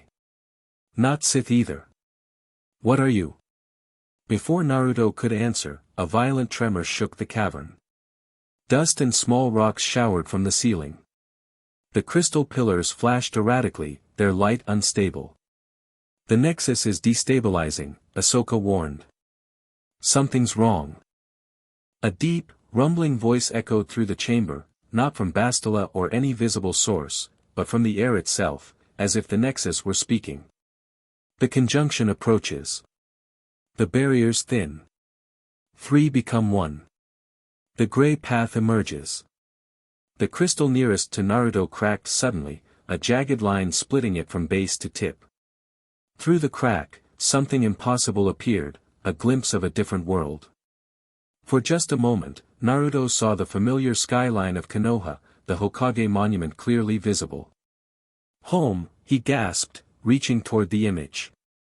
But as his fingers neared the crystal, the image shifted, showing not Konoha but a vast, mechanical construction, a spherical space station the size of a small moon, radiating dark force energy. "The Death Star," Ahsoka whispered, horror in her voice. "They've completed it." The image shifted again, this time showing what appeared to be an Imperial facility. Within, Naruto recognized the tank from his dream, the one containing the white Zetsu fragment. Beside it stood the hooded figure, now joined by others in distinctive armor unlike standard stormtroopers. Each armor set appeared customized, bearing symbols that made Naruto's blood run cold, corrupted versions of shinobi clan markings. "The hand of silence comes," the disembodied voice warned. "First hunters. First test." "What is this?" Bastila demanded. "What's happening?" The crystal shattered completely, the force of it knocking all three back. The images vanished, but the nexus continued to pulse erratically. "We need to leave," Ahsoka urged, helping Bastila to her feet. "Now." "But the visions," Naruto began. "Will have to be interpreted later," Ahsoka cut him off. "Feel that? The Imperial forces above have breached the temple. They'll find the passage soon." Naruto nodded reluctantly. "Is there another way out?" Ahsoka consulted a small device, perhaps a scanner or map. "There's a tunnel network leading to the surface about 2 kilometers east. If we can reach it before they secure the area." A new sound cut through the cavern, the distinctive hum of lightsabers igniting, but with a harsher, more unstable quality than Ahsoka's weapons. From one of the larger tunnels emerged 5 figures, each dressed in black armor with red Imperial insignia. 4 wielded red lightsabers.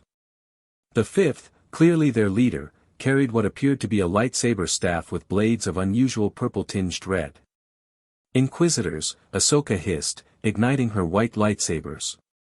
"The Emperor's Force-sensitive hunters." "Not just Inquisitors," the leader corrected, his voice distorted through his helmet. "We are the Hand of Silence. And we've come for the Dimensional Traveler."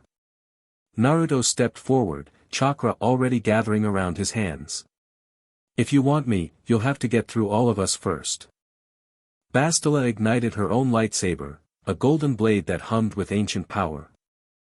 "I may be displaced in time," she said, assuming a classic Jedi defensive stance, "but I recognize dark side users when I see them." The leader of the Hand chuckled. "How convenient. 3 for the price of 1, a shinobi, a fallen Jedi, and a temporal anomaly. Lord Moros will be most pleased." As if on cue, the 5 black-armored figures spread out in a practiced formation, cutting off escape routes. The crystal nexus pulsed behind the 3 unlikely allies, its light casting long shadows across the ancient cavern floor. The confrontation had begun, and with it, the first test of a partnership that would change the fate of not 1, but 2 universes. Chapter 2, Convergence of Power. The Hand of Silence advanced like predators, their red lightsabers carving crimson arcs through the cavern's dim light. The leader twirled his dual-bladed weapon with practiced precision, the unstable purple-red energy crackling ominously. "Take the shinobi alive," he ordered his squad. "Lord Moros wants his power intact." Naruto sized up their opponents quickly. 5 of them, all trained Force users based on the confident way they moved. Different fighting styles, different weapons, but coordinated like a veteran team. "Ahsoka," he whispered, "you've fought these guys before." "Inquisitors, yes," she replied, her white lightsabers held in her reverse grip style. "But these are different. More disciplined. They use Form 7, Bastila observed, her golden blade held in a classical defensive position. "Juyo. Aggressive. Unpredictable." She glanced at her unexpected allies. "We need to break their formation." Naruto grinned. "Breaking things is my specialty." He formed a familiar hand sign. "Shadow Clone Jutsu." 10 duplicates appeared in puffs of smoke, each with Naruto's determined expression and ready stance. The Inquisitors faltered momentarily, clearly unprepared for this technique. "Impossible," one muttered. "Spread out," the leader commanded, recovering quickly. The duplicates are solid but fragile. Naruto and his clones charged forward, intentionally drawing the Inquisitor's attention while Ahsoka and Bastila moved to flank them. Two Inquisitors engaged the clones, their lightsabers cutting through several duplicates that burst into smoke. The real Naruto ducked under a lightsaber swing, feeling the heat of the energy blade pass centimeters from his face. He countered with a sweep kick that his opponent jumped over easily, then followed with an uppercut that connected with the Inquisitor's helmet, staggering him. Across the cavern, Ahsoka danced between two opponents, her dual white blades a blur of defensive movements. Her fighting style was fluid, acrobatic, utilizing flips and spins to keep her enemies off balance. When one Inquisitor overextended, she caught his lightsaber between her crossed blades, twisted, and disarmed him with a move that sent his weapon clattering across the stone floor. Bastila engaged the leader directly, her classical Jedi training evident in every precise movement. Despite being 4,000 years out of her time, her lightsaber technique was flawless. Gold and purple-red blades clashed repeatedly, filling the air with the distinctive crackle of energy meeting energy. "Your form is ancient, Jedi," the leader taunted. "Outdated. Forgotten. Yet effective enough against you," Bastila countered, parrying his attack and landing a kick to his midsection. Naruto found himself pressed back by his opponent, the Inquisitor's lightsaber cutting through stone and crystal as the shinobi dodged. He needed space to form a Rasengan, but the confined area and relentless attacks made it difficult. "The force flows differently here," Kurama observed within him. "Use it. Combine it with chakra." Naruto focused, feeling the dual energies within and around him. As the Inquisitor lunged, Naruto didn't just dodge, he pushed with both chakra and force energy, creating a shockwave that sent his opponent flying back into a crystal column. "Whoa," Naruto breathed, looking at his hands. That was new. No time to analyze it further. The battle raged around him, his remaining clones engaging the Inquisitors alongside Ahsoka and Bastila. The Nexus crystals pulsed more rapidly, responding to the energy of the conflict. The leader of the hand, momentarily free from Bastila, raised a hand toward Naruto. "Enough games." An invisible force grabbed Naruto, lifting him off the ground and pulling him toward the Inquisitor. Naruto struggled against the telekinetic grip, unable to break free. "Your power will serve the Empire," the leader declared, reaching for Naruto with his free hand. "I don't think so." Ahsoka shouted, throwing one of her lightsabers. The white blade spun through the air, forcing the Inquisitor to release Naruto to defend himself. Naruto dropped to the ground, immediately channeling chakra to his feet to stick the landing. He formed hand signs rapidly, feeling the strange combination of chakra and force responding to his call. Wind style, breakthrough. A gust of wind far stronger than what this jutsu normally produced blasted through the cavern, staggering the Inquisitors and sending loose debris flying. Naruto used the distraction to form a Rasengan in his right hand, but this time, the swirling blue energy was tinged with gold, the force interwoven with his chakra. He charged the nearest Inquisitor, who raised his lightsaber to block. When the Rasengan met the energy blade, instead of the expected explosive reaction, something unprecedented happened. The lightsaber's energy wavered, then destabilized completely, the hilt shorting out in the Inquisitor's hand. "What?" The Inquisitor barely had time to register surprise before the modified Rasengan connected with his chest plate, sending him flying across the cavern to crash against the far wall. "The Nexus!" Bastila shouted, noticing the crystals pulsing in sync with Naruto's techniques. "It's amplifying his abilities." The leader of the hand seemed to realize the same thing. "Fall back. Collapse the tunnels." Two Inquisitors immediately broke off combat, throwing small devices toward the tunnel entrances. The explosives detonated, bringing down tons of rock and cutting off most escape routes. "They're trapping us in," Ahsoka called. Naruto saw his opening.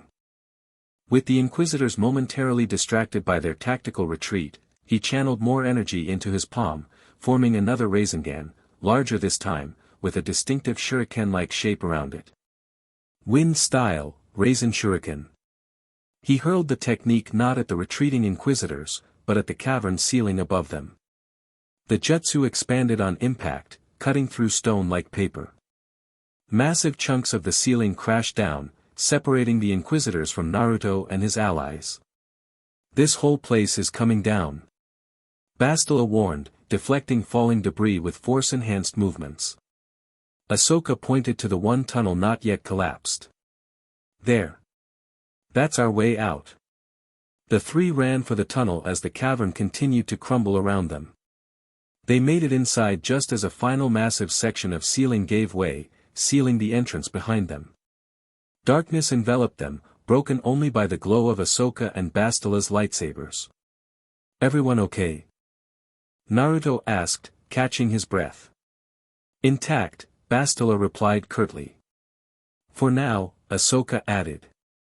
But we're cut off from the surface. And with the Nexus destroyed. I think I might have overdone it, Naruto admitted, rubbing the back of his head sheepishly. You think? Bastila's voice was sharp with tension. What was that technique? I've never seen anything like it. Raisin Shuriken. One of my specialties. Naruto peered into the darkness ahead. So, new plan.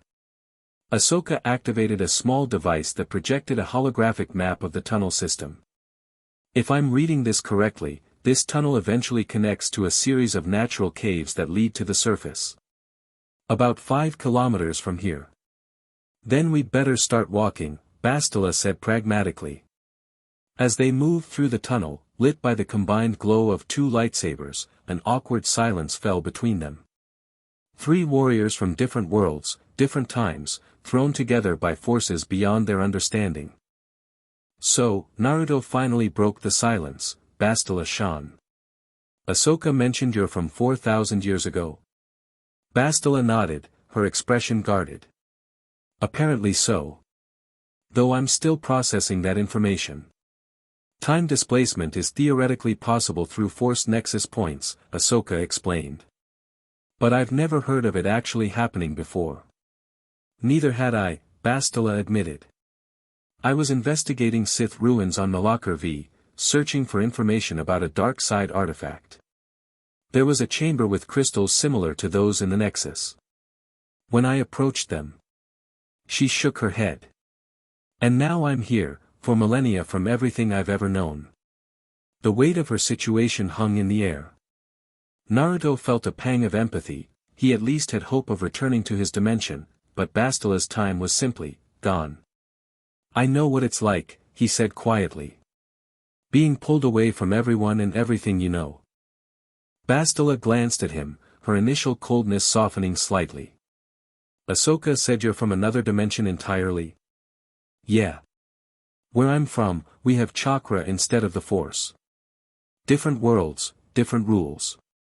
He grinned suddenly. But hey, at least we're all stuck here together, right? Three weird outcasts against the Empire. Despite herself, Bastila's lips quirked in the ghost of a smile.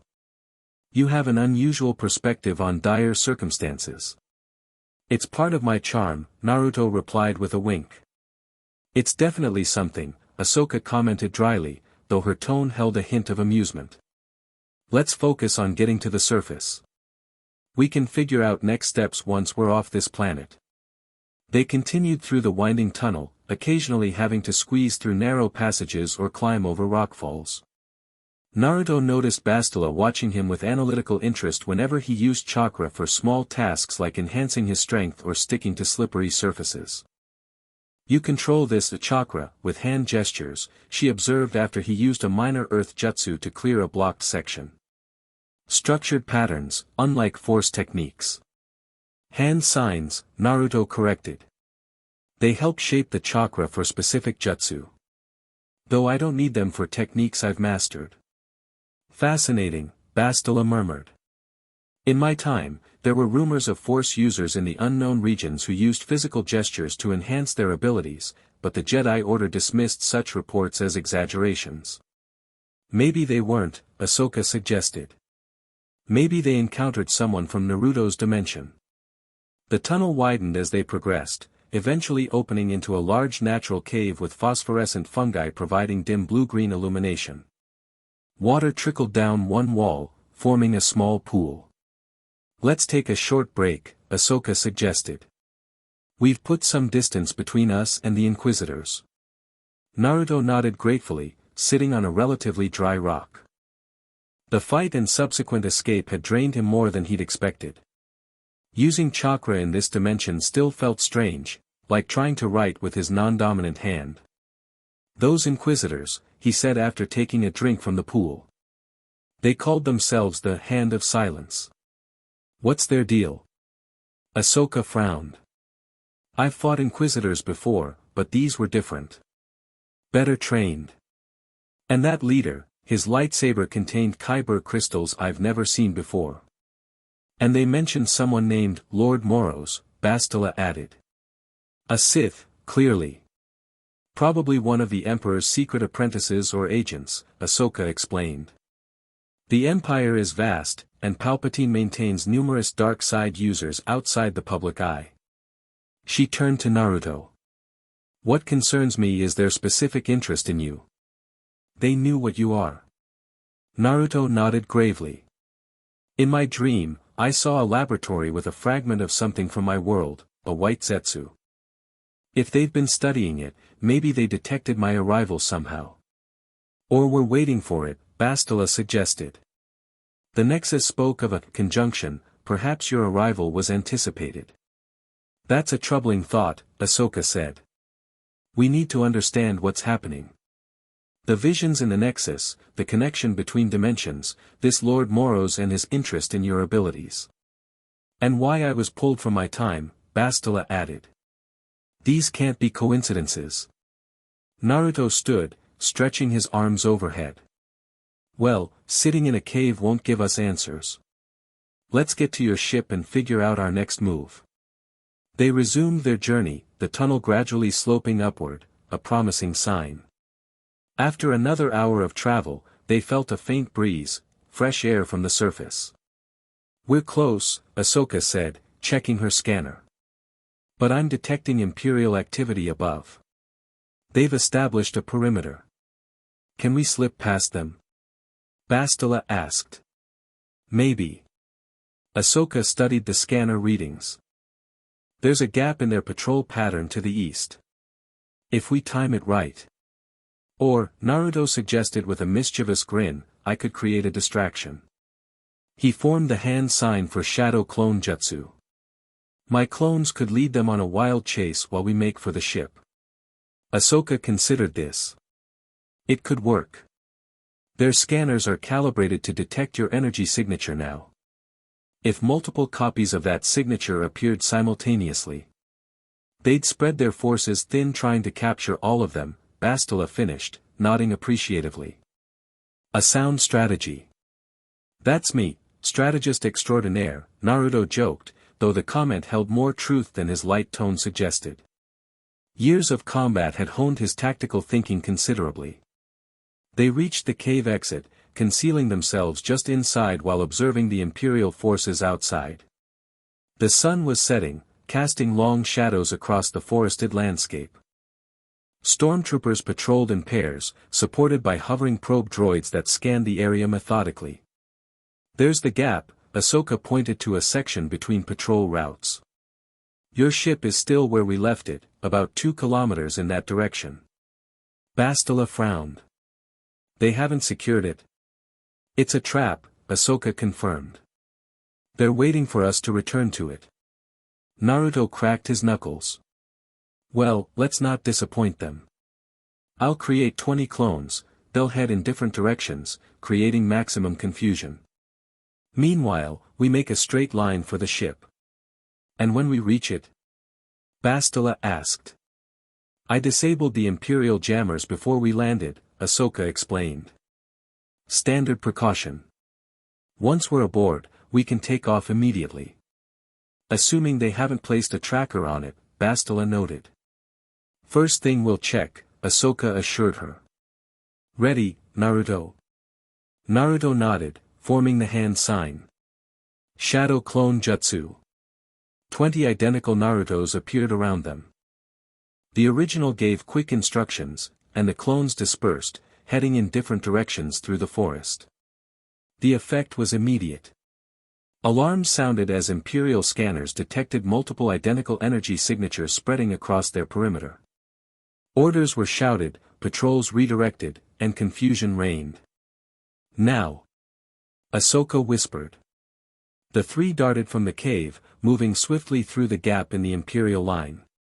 They kept low, using trees and undergrowth for cover as they made their way toward the landing area. In the distance, they could hear the commotion as Imperial forces pursued the decoys. They reached the edge of the clearing where Ahsoka's ship waited. As expected, stormtroopers were positioned around it, though most had been drawn away by the clone distraction. "For guards," Bastila whispered. "2 at the ramp, 2 patrolling the perimeter." "I'll take the perimeter guards," Ahsoka said. "You 2 handle the ones at the ramp." Without waiting for confirmation, she slipped away, moving silently through the underbrush toward her targets. Naruto and Bastila exchanged glances, a wordless understanding passing between them despite having just met hours earlier. "Frontal approach?" Naruto suggested quietly. Bastila shook her head. "Too exposed. Wait for Ahsoka's move, then we go from opposite sides." They didn't wait long. From the far side of the clearing came a whistle, bird-like, but distinctive enough to be recognized as a signal. The perimeter guards were down. Naruto and Bastila split up, circling to approach the ramp from different angles. The remaining stormtroopers were alert, weapons ready, scanning the tree line. "Did you hear something?" one asked his companion. "Probably just local wildlife," the other replied, though he raised his blaster slightly. Naruto caught Bastila's eye across the clearing and nodded. They moved simultaneously, Bastila reaching out with the force to pull one trooper's weapon from his hands, while Naruto simply appeared behind the other in a burst of speed, striking a precise blow to the back of the neck that rendered the trooper unconscious. The disarmed stormtrooper reached for his sidearm, but Bastila was already upon him, a swift force-enhanced strike dropping him beside his companion. "Clear!" Naruto called softly. Ahsoka emerged from the trees, moving quickly to the ship. She checked underneath for tracking devices, then the exterior hull. 2 trackers, she reported, removing small discs from the landing gear and hull. "Primitive models. They didn't expect us to check." She crushed the devices under her boot. "Let's go before their reinforcements arrive." They boarded quickly, Ahsoka heading straight for the cockpit while Naruto secured the entry ramp. Bastila followed Ahsoka, taking the co-pilot's seat with the comfortable familiarity of someone accustomed to spacecraft, despite being from millennia earlier. Initiating takeoff sequence, Ahsoka announced, her hands moving across the controls. "Naruto, secure yourself. This might get rough." The ship's engines roared to life. Through the viewport, they saw stormtroopers emerging from the forest, alerted by the sound. Blaster fire peppered the hull as the ship lifted off, but the shields absorbed the impacts easily. "Imperial vessels incoming," Bastila reported, reading the scanner. 3 light cruisers moving to intercept. "They really want you badly," Ahsoka said to Naruto as she pushed the engines to maximum, the ship shooting upward through Anzat's atmosphere. Naruto strapped himself into a jump seat behind them. "Story of my life. Always someone after what I've got." The ship broke through the cloud layer, the blackness of space opening before them. As predicted, 3 wedge-shaped Imperial vessels waited in orbit, moving to surround them. Calculating hyperspace jump, Ahsoka announced calmly, despite the danger. Her fingers danced across the navicomputer. "Need 30 seconds. "We don't have 30 seconds, Bastila observed as the cruisers launched TIE fighters. "They're moving to box us in." "I know," Ahsoka replied tersely. "Evasive maneuvers until the coordinates lock in." "Naruto, can you operate the dorsal turret again?" "On it." Naruto unstrapped himself and climbed quickly to the turret position he'd used during their previous escape. The familiar controls welcomed him as he settled into the seat. This time, he knew what to do. The targeting system locked onto the approaching TIE fighters, and he opened fire, creating a defensive barrier of energy bolts that kept the Imperial ships at a distance. The ship jinked and rolled under Ahsoka's expert piloting, avoiding the cruiser's tractor beams while Naruto picked off TIE fighters one by one. In the cockpit, Bastila proved her worth, managing shields and power distribution with the proficiency of a seasoned co-pilot. Jump coordinates locked. Ahsoka called. Naruto, get back down here. Naruto fired a final barrage, destroying 2 more TIEs, then scrambled back to the cabin and into his seat just as Ahsoka pulled the hyperdrive lever. The stars stretched into lines, and the ship leapt into hyperspace, leaving the Imperial fleet behind. Collective sighs of relief filled the cockpit. Ahsoka leaned back in her chair, tension visibly draining from her shoulders. That was efficient teamwork, Bastila commented, clearly impressed despite her reserved demeanor. Where are we headed? Naruto asked, peering at the blue swirl of hyperspace through the viewport. Takadana, Ahsoka replied. Mid-rim world, minimal Imperial presence. There's a castle there run by a smuggler named Maz Kanata who's been around for. She glanced at Bastila. Well, she was ancient even in my childhood. Force sensitive, not aligned with Jedi or Sith. If anyone might have insight into what's happening, it's her. How long until we arrive? Bastila asked. About 10 hours, Ahsoka said. We should use the time to rest and get to know each other better. I think we'll be working together for a while. The implication wasn't lost on any of them. Whatever forces had brought them together, a shinobi from another dimension, a Jedi from the distant past, and a former Jedi navigating a galaxy under Imperial rule, their fates were now intertwined. Well, Naruto grinned, breaking the momentary tension, I don't know about you two, but I'm starving. Fighting Inquisitors really works up an appetite. Ahsoka smiled slightly. There are ration packs in the galley. Not exactly gourmet, but they'll keep you going. I've eaten worse, Naruto assured her, unbuckling and heading toward the back of the ship. Anyone else want some? I should meditate first, Bastila declined politely. Center myself. Meditation sounds wise, Ahsoka agreed. Once we're on a stable course. Naruto shrugged. Suit yourselves. More for me. As he rummaged through the ship's small galley, Naruto felt Kurama stirring within him.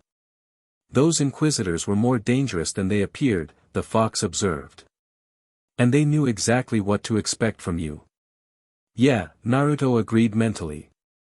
That's what worries me. How much do they know about chakra? About Jinchuriki?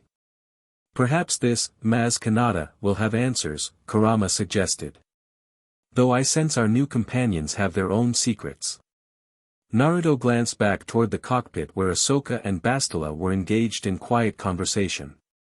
Don't we all, he thought. But I trust them. They fought alongside us without hesitation. Trust, but remain vigilant, Kurama advised. This galaxy operates by different rules than ours. And this empire reminds me too much of others who sought to harness the power of the tailed beasts. Naruto nodded slightly, acknowledging the wisdom in Kurama's caution. He gathered some ration packs and water, then returned to the cockpit, determined to build bridges with his new allies. Whatever challenges lay ahead, they would face them stronger together than apart. In the cockpit, Ahsoka had engaged the autopilot and moved to a small meditation area behind the main cabin. Bastila joined her, both women sitting cross-legged on cushioned mats. Your fighting style, Bastila began, it's evolved significantly from the forms I know. Ahsoka nodded. The Jedi Order continued to develop new techniques after your time. My reverse grip style was unconventional even in my era, but it suited me. And now the Jedi are gone, Bastila said quietly. How? What happened? Ahsoka's expression darkened. The Clone Wars happened. The Republic became the Empire. The Chancellor, Palpatine, revealed himself as a Sith Lord and executed something called Order 66. Clone troopers across the galaxy turned on their Jedi generals. Most were killed in the first minutes. Bastila's eyes widened in horror. The entire order. Thousands of Jedi. A handful survived the initial purge, Ahsoka said. Most were hunted down in the years that followed. The temple on Coruscant was destroyed. Palpatine declared himself emperor and rewrote history to paint the Jedi as traitors. And the Sith rule the galaxy, Bastila concluded grimly. After all our sacrifices, all our battles, the Sith won. For now, Ahsoka qualified. There's resistance. Hope remains. Bastila shook her head, struggling to process the enormity of what she was hearing. In my time, we were rebuilding after the Jedi Civil War. Revan had been redeemed. We believed we were entering an era of peace. She looked up, her eyes troubled. Was it all for nothing? No history is ever that simple, Ahsoka said gently. The Republic stood for thousands of years after your time. The Jedi Order endured. What's happening now is, a dark chapter, but not the end of the story. And where do you stand in this chapter? Bastila asked, studying Ahsoka carefully. You said you're no longer Jedi, yet you wield the lightsaber of one.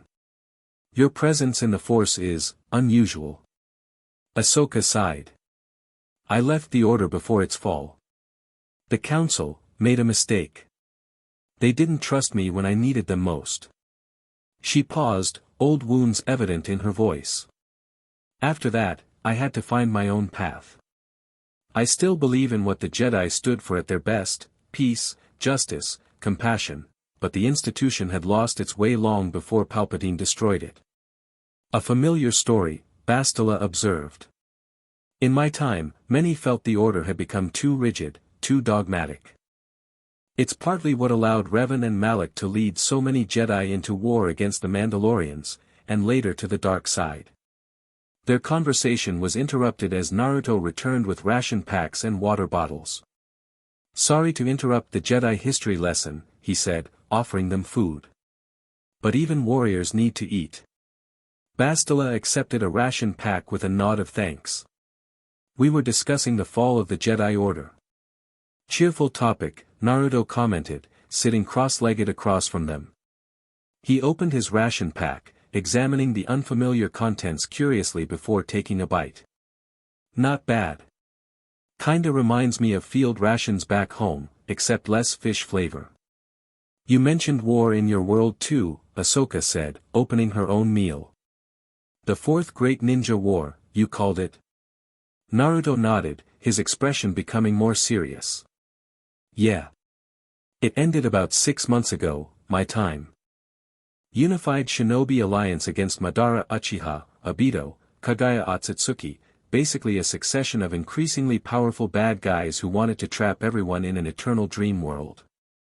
That sounds complicated, Bastila remarked. You have no idea, Naruto chuckled. But we won.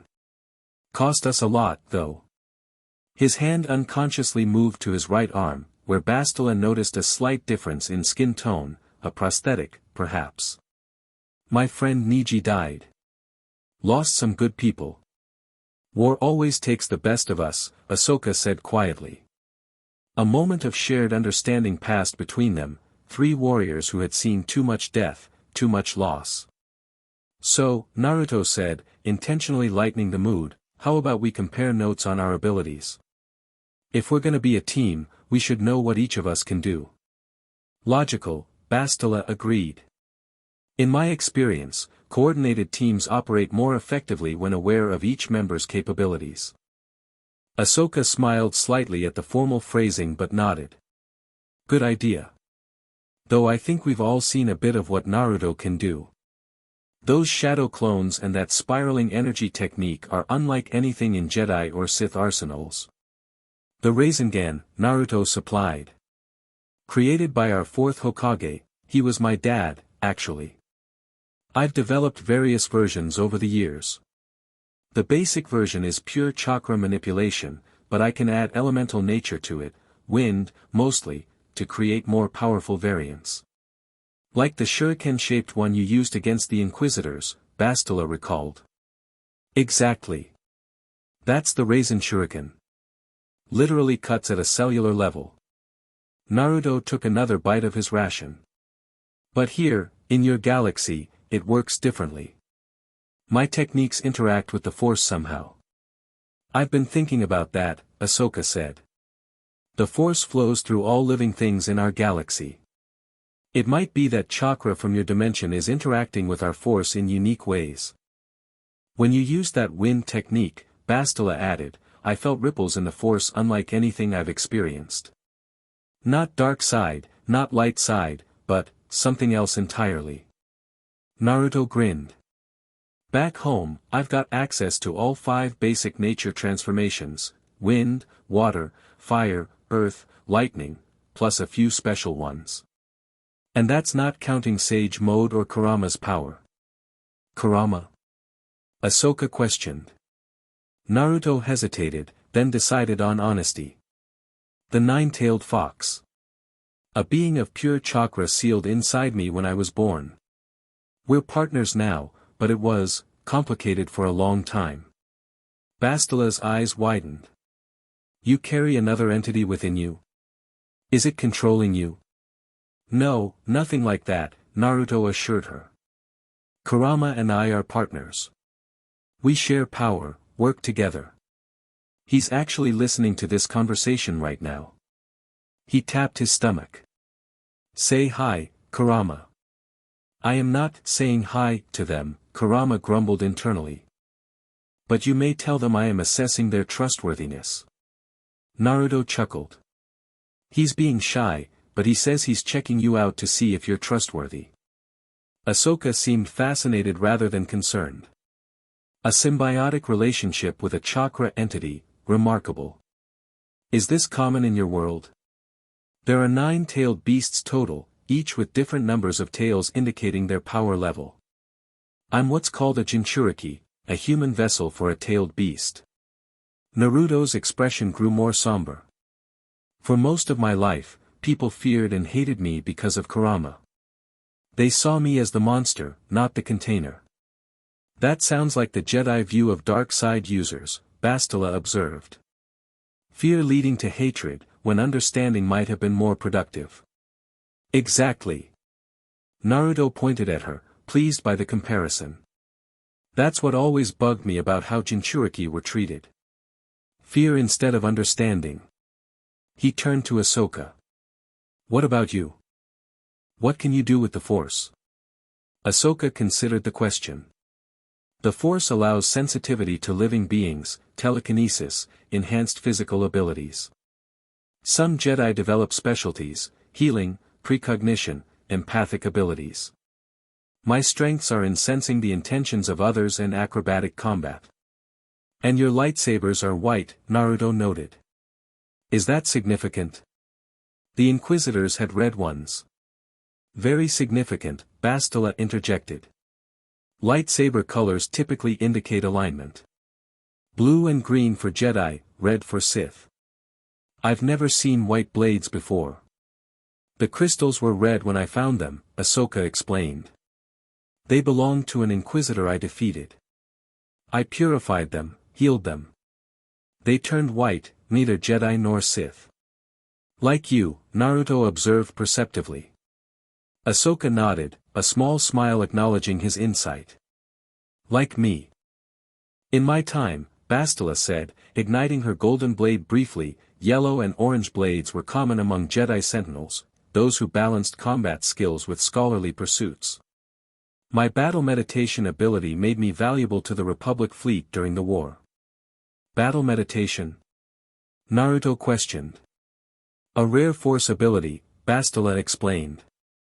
I can influence large groups simultaneously, bolstering allies' morale and coordination while sapping enemies' will to fight. Effective in fleet actions or large-scale ground combat. That sounds incredibly useful, Naruto said, impressed. Like a massive-scale genjutsu, illusion technique, but affecting real performance rather than just perceptions. I haven't attempted it since arriving in this time, Bastila admitted. I'm unsure if the strain would be manageable without the support structure I was accustomed to. Well, let's hope we don't end up in a situation where you need to try, Ahsoka said pragmatically. Our goal should be staying under Imperial radar while we figure out what's happening with these dimensional disturbances. Naruto finished his ration pack, crumpling the wrapper thoughtfully. So we have a shinobi who can create clones and manipulate elemental chakra, a former Jedi with dual lightsabers and excellent piloting skills, and an ancient Jedi with battle meditation and classical combat training. He grinned. I like these odds. Against the entire Empire? Bastila raised an eyebrow. I've faced worse, Naruto shrugged. Besides, we don't need to fight the whole Empire, just figure out what this Lord Moros is up to with the White Zetsu fragment and why he wants me so badly. And find a way to send you home, Ahsoka added. And possibly return Bastila to her time, if that's what she wants. Bastila's expression became distant. I'm not certain what I want yet. Everyone I knew is long gone. My purpose. She trailed off, then straightened her shoulders. For now, preventing Sith from gaining power from another dimension seems purpose enough. That's the spirit, Naruto encouraged. One step at a time. First stop, this Maz person, then we track down Moros and his creepy hand guys. The Hand of Silence, Ahsoka corrected. And investigating them means penetrating heavily secured Imperial facilities. We'll need more than combat skills, we'll need information. Well, I'm pretty good at sneaking into places I shouldn't be, Naruto offered. Transformed into a hot female ninja to fool my instructors when I was 12. Both women stared at him. You, what? Ahsoka asked. Transformation jutsu, Naruto explained with a mischievous grin. I created a technique called sexy jutsu to distract opponents. Works surprisingly well on many guys. That's. Bastila seemed at a loss for words. Unconventional, Ahsoka finished diplomatically, though her lips twitched with suppressed amusement. Hey, whatever works, right? Naruto defended. Though I mostly stick to standard transformations these days. Professional shinobi and all that. The conversation continued as hyperspace streaked by outside, three unlikely allies sharing techniques, experiences, and gradually, trust. Despite their vastly different origins, they found common ground in their dedication to justice, their experiences with war, and their willingness to stand against overwhelming odds. By the time they prepared for sleep shifts, the ship had only 2 small bunks, so they would rotate, a tentative bond had begun to form. Not quite friendship yet, but the foundation for it. In the face of the Empire's vast resources and the mysteries of dimensional convergence, such bonds might make all the difference.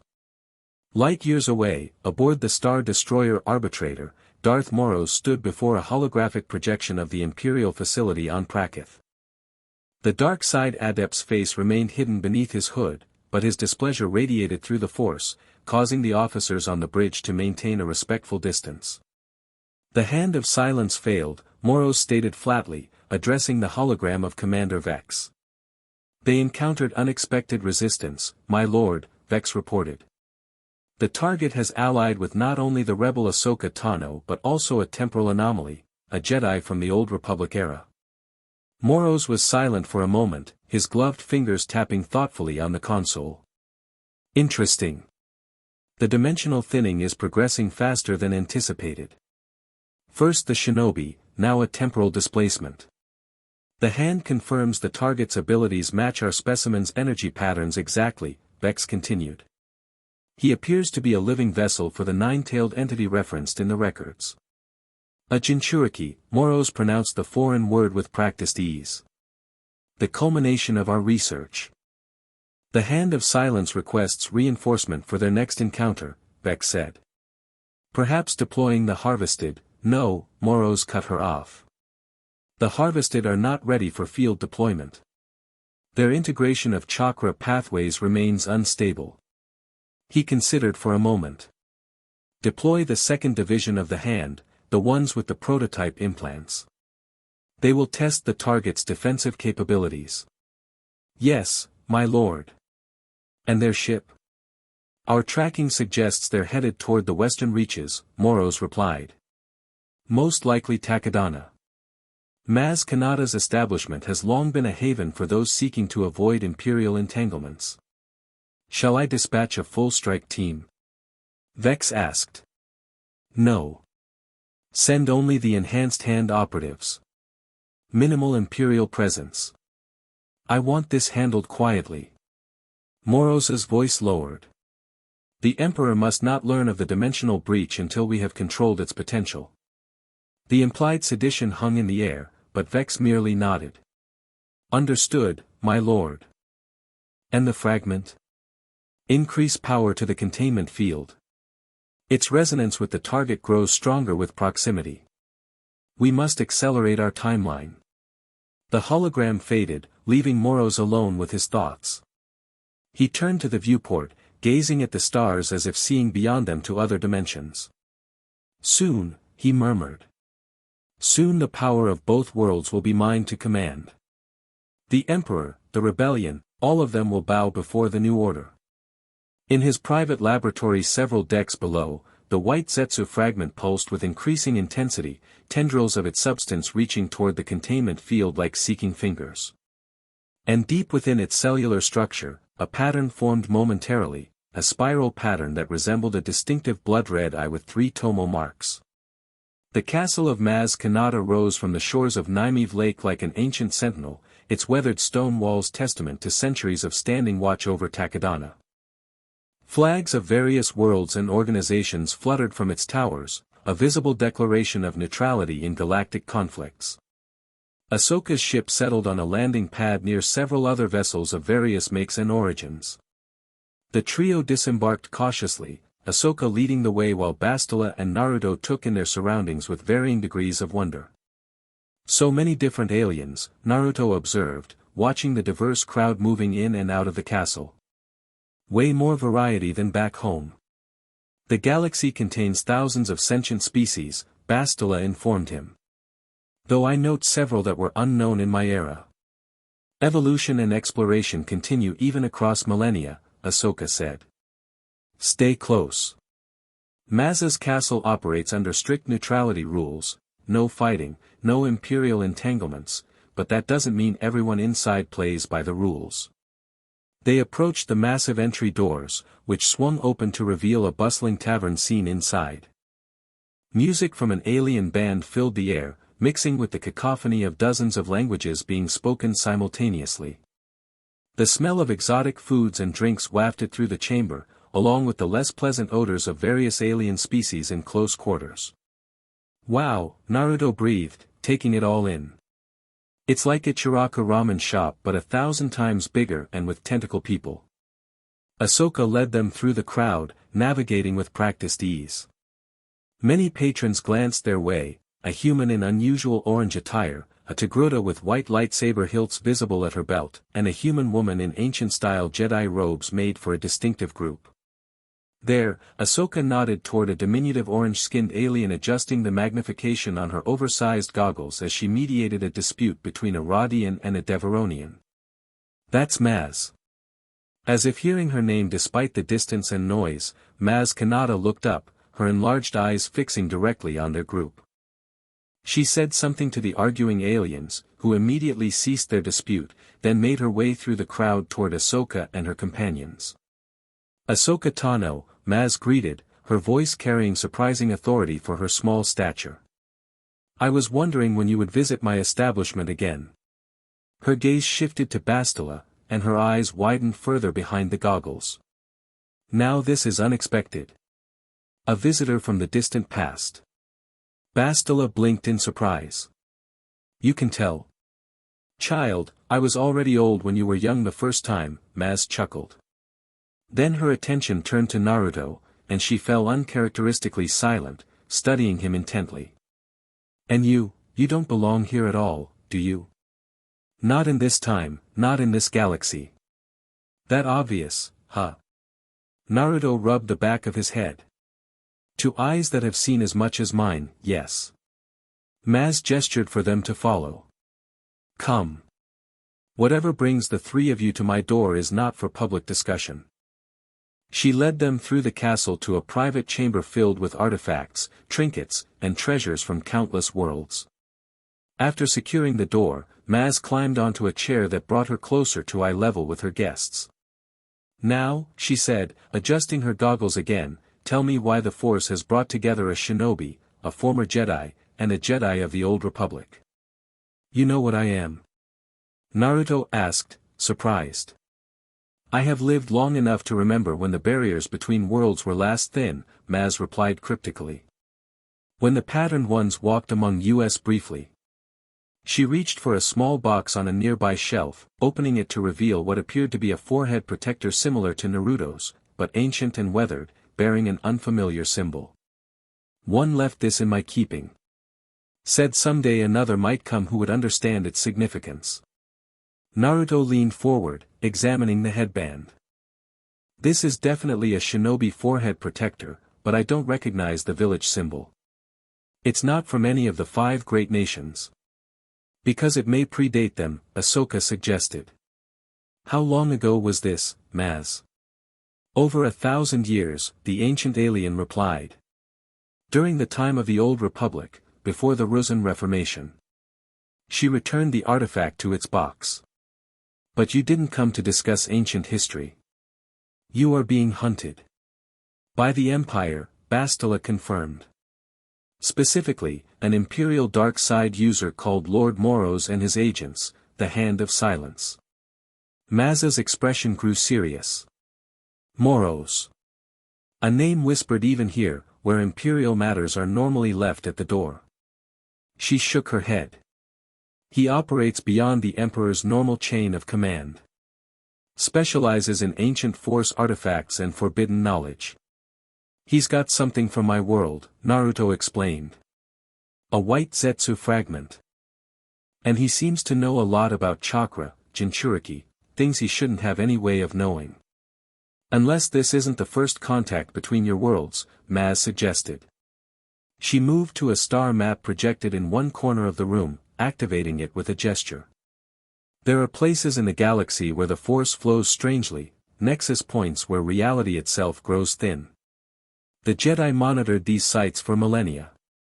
When the Empire rose, many were occupied by Imperial research teams.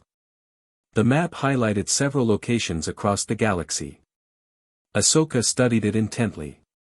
This matches the data crystal Madame Jocasta gave me, she said. Force nexus points with unusual energy readings. Madame Jocasta knew survived Order 66. Maz asked, surprised. She did, Ahsoka replied softly. But I fear that's no longer the case. The Empire found her sanctuary on Anzat. She sacrificed herself to ensure our escape. Maz bowed her head briefly in respect. Another light extinguished. She looked up at the map again. Jocasta would have known the significance of these sites. If Moros is indeed studying interdimensional energy, he would be focused on them as well. So we need to check these locations, Naruto concluded. Find out what he's up to and stop him. Not all of them, Bastila said, studying the map with a strategist's eye. Some are clearly in heavily secured Imperial space. We would need an army to approach them. This one, Ahsoka pointed to a location in the Outer Rim. Lothal. I have contacts there, part of a rebel cell. According to Jocasta's data, there's an ancient Jedi temple with unusual Force properties. And this, Maz indicated another point. Fortress Vader on Mustafar. Rumor says Moros was given access to conduct special research there, away from the Emperor's direct oversight. Vader's fortress? Ahsoka's voice held an unusual tension. That would be challenging to infiltrate. But potentially where we'd find the most information, Bastila noted pragmatically. Naruto had been quiet, studying the map with growing focus. Wait, this one. He pointed to a small moon orbiting a gas giant. I can feel something calling from there. Like it's resonating with my chakra. Maz adjusted her goggles, examining the location. Jedha Moon. Home to the ancient Temple of the Wills and once the source of Kyber crystals for Jedi lightsabers. Now under Imperial occupation for resource extraction. That's our first target then, Naruto decided. If it's resonating with my chakra, it might tell us why I was brought to this dimension. The Empire maintains a significant presence on Jedha, Ahsoka cautioned. Heavy security around the mining operation. Which means we'll need a plan, not just our combat skills, Bastila added.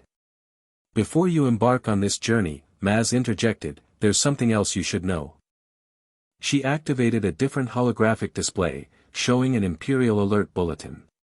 This came through intelligence channels yesterday. The Empire has declared all 3 of you priority targets, with substantial rewards for information leading to your capture. The bulletin displayed images of each of them, Ahsoka from older Imperial records, Bastila apparently from security footage on Anzat, and Naruto clearly captured during the marketplace incident on Ord Mantell.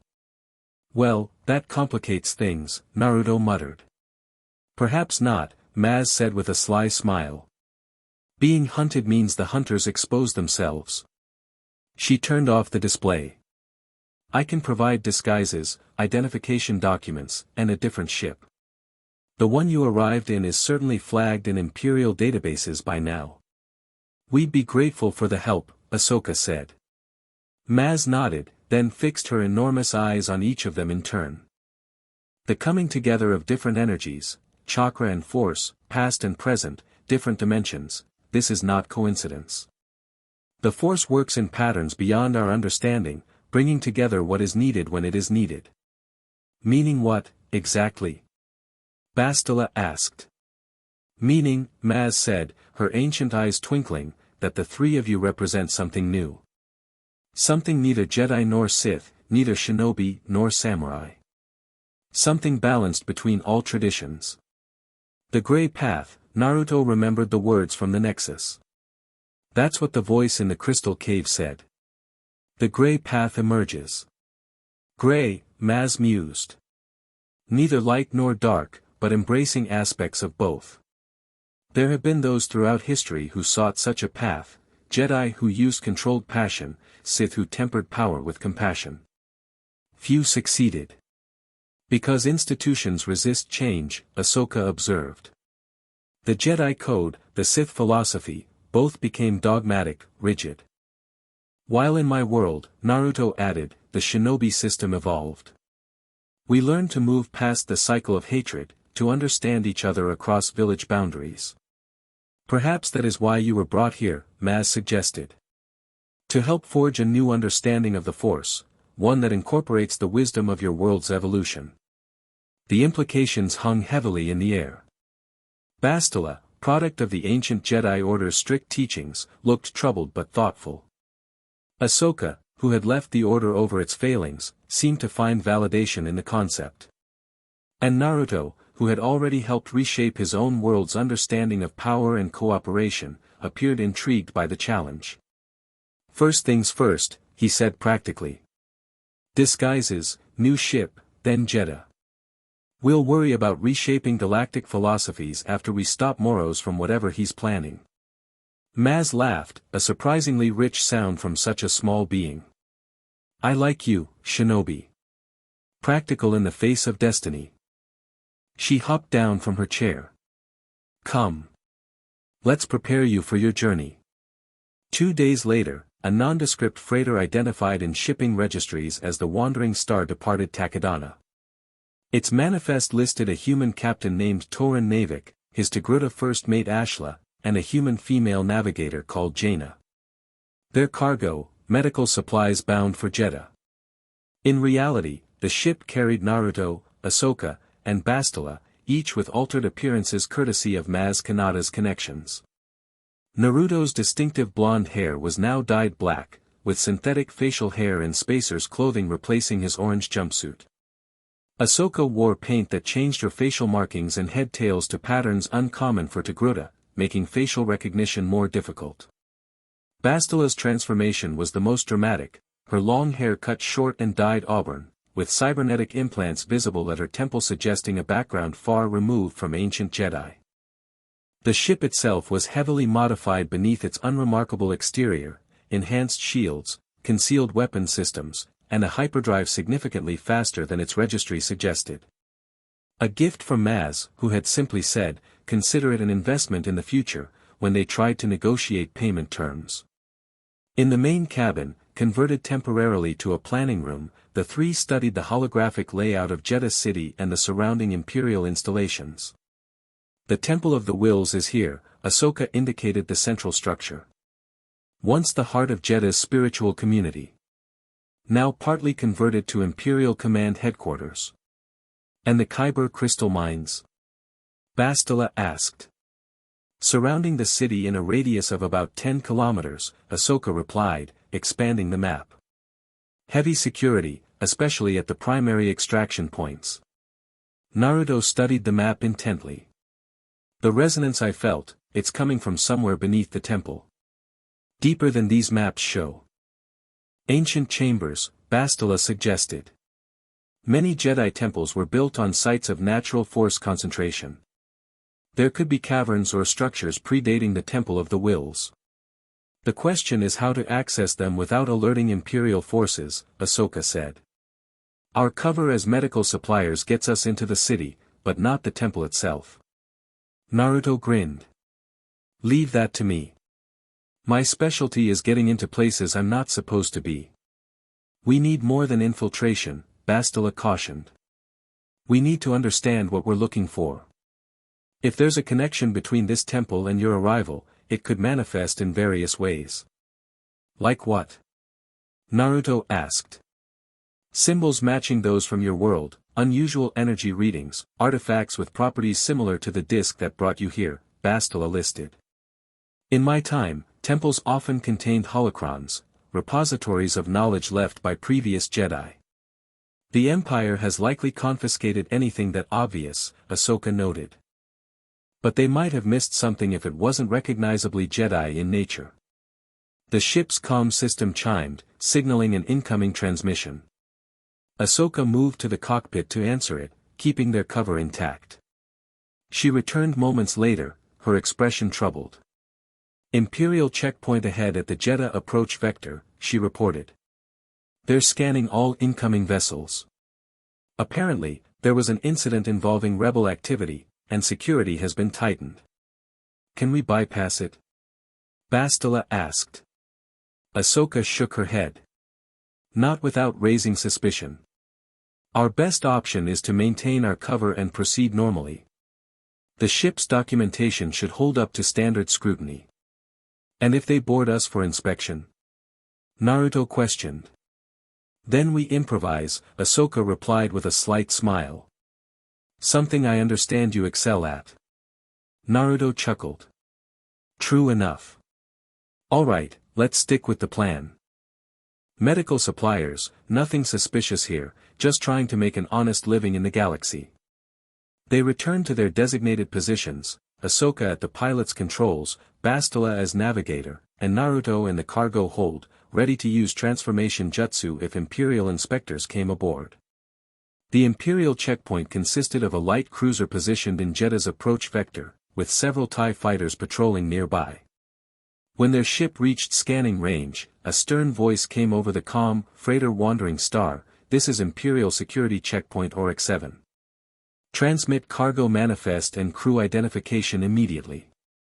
Ahsoka complied, sending the forged documents Maz had provided. Long minutes passed as they waited for clearance, the cruiser looming large in their viewport. "Freighter Wandering Star, your documentation appears in order, but our scans detect anomalous energy readings from your vessel. Prepare to be boarded for inspection." Ahsoka exchanged glances with Bastila. "Anomalous energy readings?" Naruto, Bastila realized. "His chakra signature." Ahsoka nodded grimly, activating the internal comm. "Naruto, they're detecting you somehow. We need to mask your energy signature." In the cargo hold, Naruto frowned. "I don't know how to do that. Unless..." He closed his eyes, entering his mindscape where Kurama waited. Hey, can you suppress our chakra completely? Like, go dormant temporarily? The fox considered this. Possibly, but it would leave you weakened. And in this dimension, our chakra is intertwined with the force energy here. Suppressing one might affect your connection to both. Better than getting captured, Naruto decided. Do it. Kurama nodded, his massive form settling into a meditative posture. I will draw our chakra inward, containing it within my own form temporarily. But be warned, you will be essentially powerless until I release it again. Understood. In the physical world, Naruto sat cross-legged among the medical supply crates, feeling his chakra receding like an outgoing tide, drawn deep within where Imperial scanners hopefully couldn't detect it. The sensation was unsettling, like losing a sense he'd relied on his entire life. In the cockpit, a shuttle departed the Imperial cruiser, heading toward their freighter. Ahsoka prepared for the boarding party, her expression carefully neutral despite her concern. The shuttle docked, and 4 stormtroopers led by an Imperial officer entered through the airlock. The officer, a thin man with a perpetual scowl, consulted his datapad. Captain Navik, he addressed Ahsoka. I am Lieutenant Raylon, Imperial Security Bureau. Your ship registered unusual energy readings that require investigation. We're simply delivering medical supplies, Ahsoka replied in the gruff voice of her cover identity. Standard Bacta, synth skin, bone stabilizers. Nothing unusual. We'll be the judge of that, Raylon said dismissively. Your crew. Bastila nodded respectfully from the navigator's station, playing her part. Jaina Voss, navigator. And your other crew member? Raylon asked, checking his datapad. Manifest lists 3. Cargo master, Ahsoka explained. He's securing the shipment in the hold. Raylon gestured to 2 stormtroopers. Check the cargo. Thoroughly. To Ahsoka, he added, the rest of us will inspect your ship's systems. Particularly your power generators, unusual energy signatures often indicate illegal modifications. As the stormtroopers headed toward the cargo hold, Ahsoka and Bastila exchanged subtle glances. Without his chakra, Naruto would be vulnerable if discovered hiding or using deception. In the cargo hold, Naruto heard the approaching footsteps and quickly positioned himself beside an open crate of medical supplies, datapad in hand as if inventorying the contents. Without chakra, transformation jutsu was impossible, so he relied on the physical disguise Maz had provided. The stormtroopers entered, weapons held ready but not aimed directly at him. You, identify yourself, one ordered. Dak Rolter, Cargo Master, Naruto replied, using the name from his forged identification. Something wrong, officers? Routine inspection. What's in the crates? Naruto gestured to the open container. Medical supplies for Jeddah City's clinic. Bacta, mostly. Some specialized equipment for treating respiratory conditions common among mine workers. The stormtroopers began scanning the crates with handheld devices, checking the contents against the manifest. One approached Naruto directly, scanner extended. Standard procedure, the trooper explained mechanically. All personnel must be scanned. Naruto maintained a calm exterior while internally praying Kurama's chakra suppression was working. The scanner passed over him slowly, its lights shifting from green to yellow momentarily before returning to green. Minimal anomaly, the trooper reported to his companion. Within acceptable parameters. Probably residual radiation from the hyperdrive, Naruto suggested casually. I spend more time in the engine compartment than the others. Captain says I have a knack for keeping the motivators aligned. The stormtroopers completed their inspection without further comment, returning to the main deck where Lieutenant Raylon was overseeing a more thorough examination of the ship's systems. Cargo checks out, sir, one reported. Standard medical supplies as listed in the manifest. Raylon frowned, studying his scanner with suspicion. The energy reading has diminished significantly since our initial scan. He glared at Ahsoka. Captain, are you carrying any unauthorized power cells or experimental technology? No, sir, Ahsoka replied evenly. Just a temperamental hyperdrive motivator that sometimes cycles irregularly after long jumps. We're scheduled for maintenance after this delivery. The lieutenant didn't appear entirely convinced but seemed to have no grounds for further detention. Very well. You're cleared to proceed to Jeddah. Be advised that all spacecraft are subject to curfew regulations. No departures between local sunset and sunrise without special authorization. Understood, Lieutenant, Ahsoka acknowledged. We appreciate your thoroughness. Once the Imperial boarding party had departed and their ship was again moving toward Jeddah, Bastila let out a breath she hadn't realized she was holding. That was uncomfortably close, she observed. And concerning, Ahsoka added. They're specifically scanning for Naruto's energy signature. They must have calibrated their equipment based on data from previous encounters. In the cargo hold, Naruto felt Kurama stirring within him, gradually releasing the suppressed chakra. The familiar energy flowed back through his body, bringing with it a sense of relief and restored capability. That was unpleasant, Kurama commented. And unsustainable for long periods. The interaction between our chakra and this dimension's force creates a unique energy pattern that seems impossible to completely mask. Which means stealth might be more challenging than we thought, Naruto muttered as he made his way to the cockpit. They're specifically looking for me, not just generally searching for force users.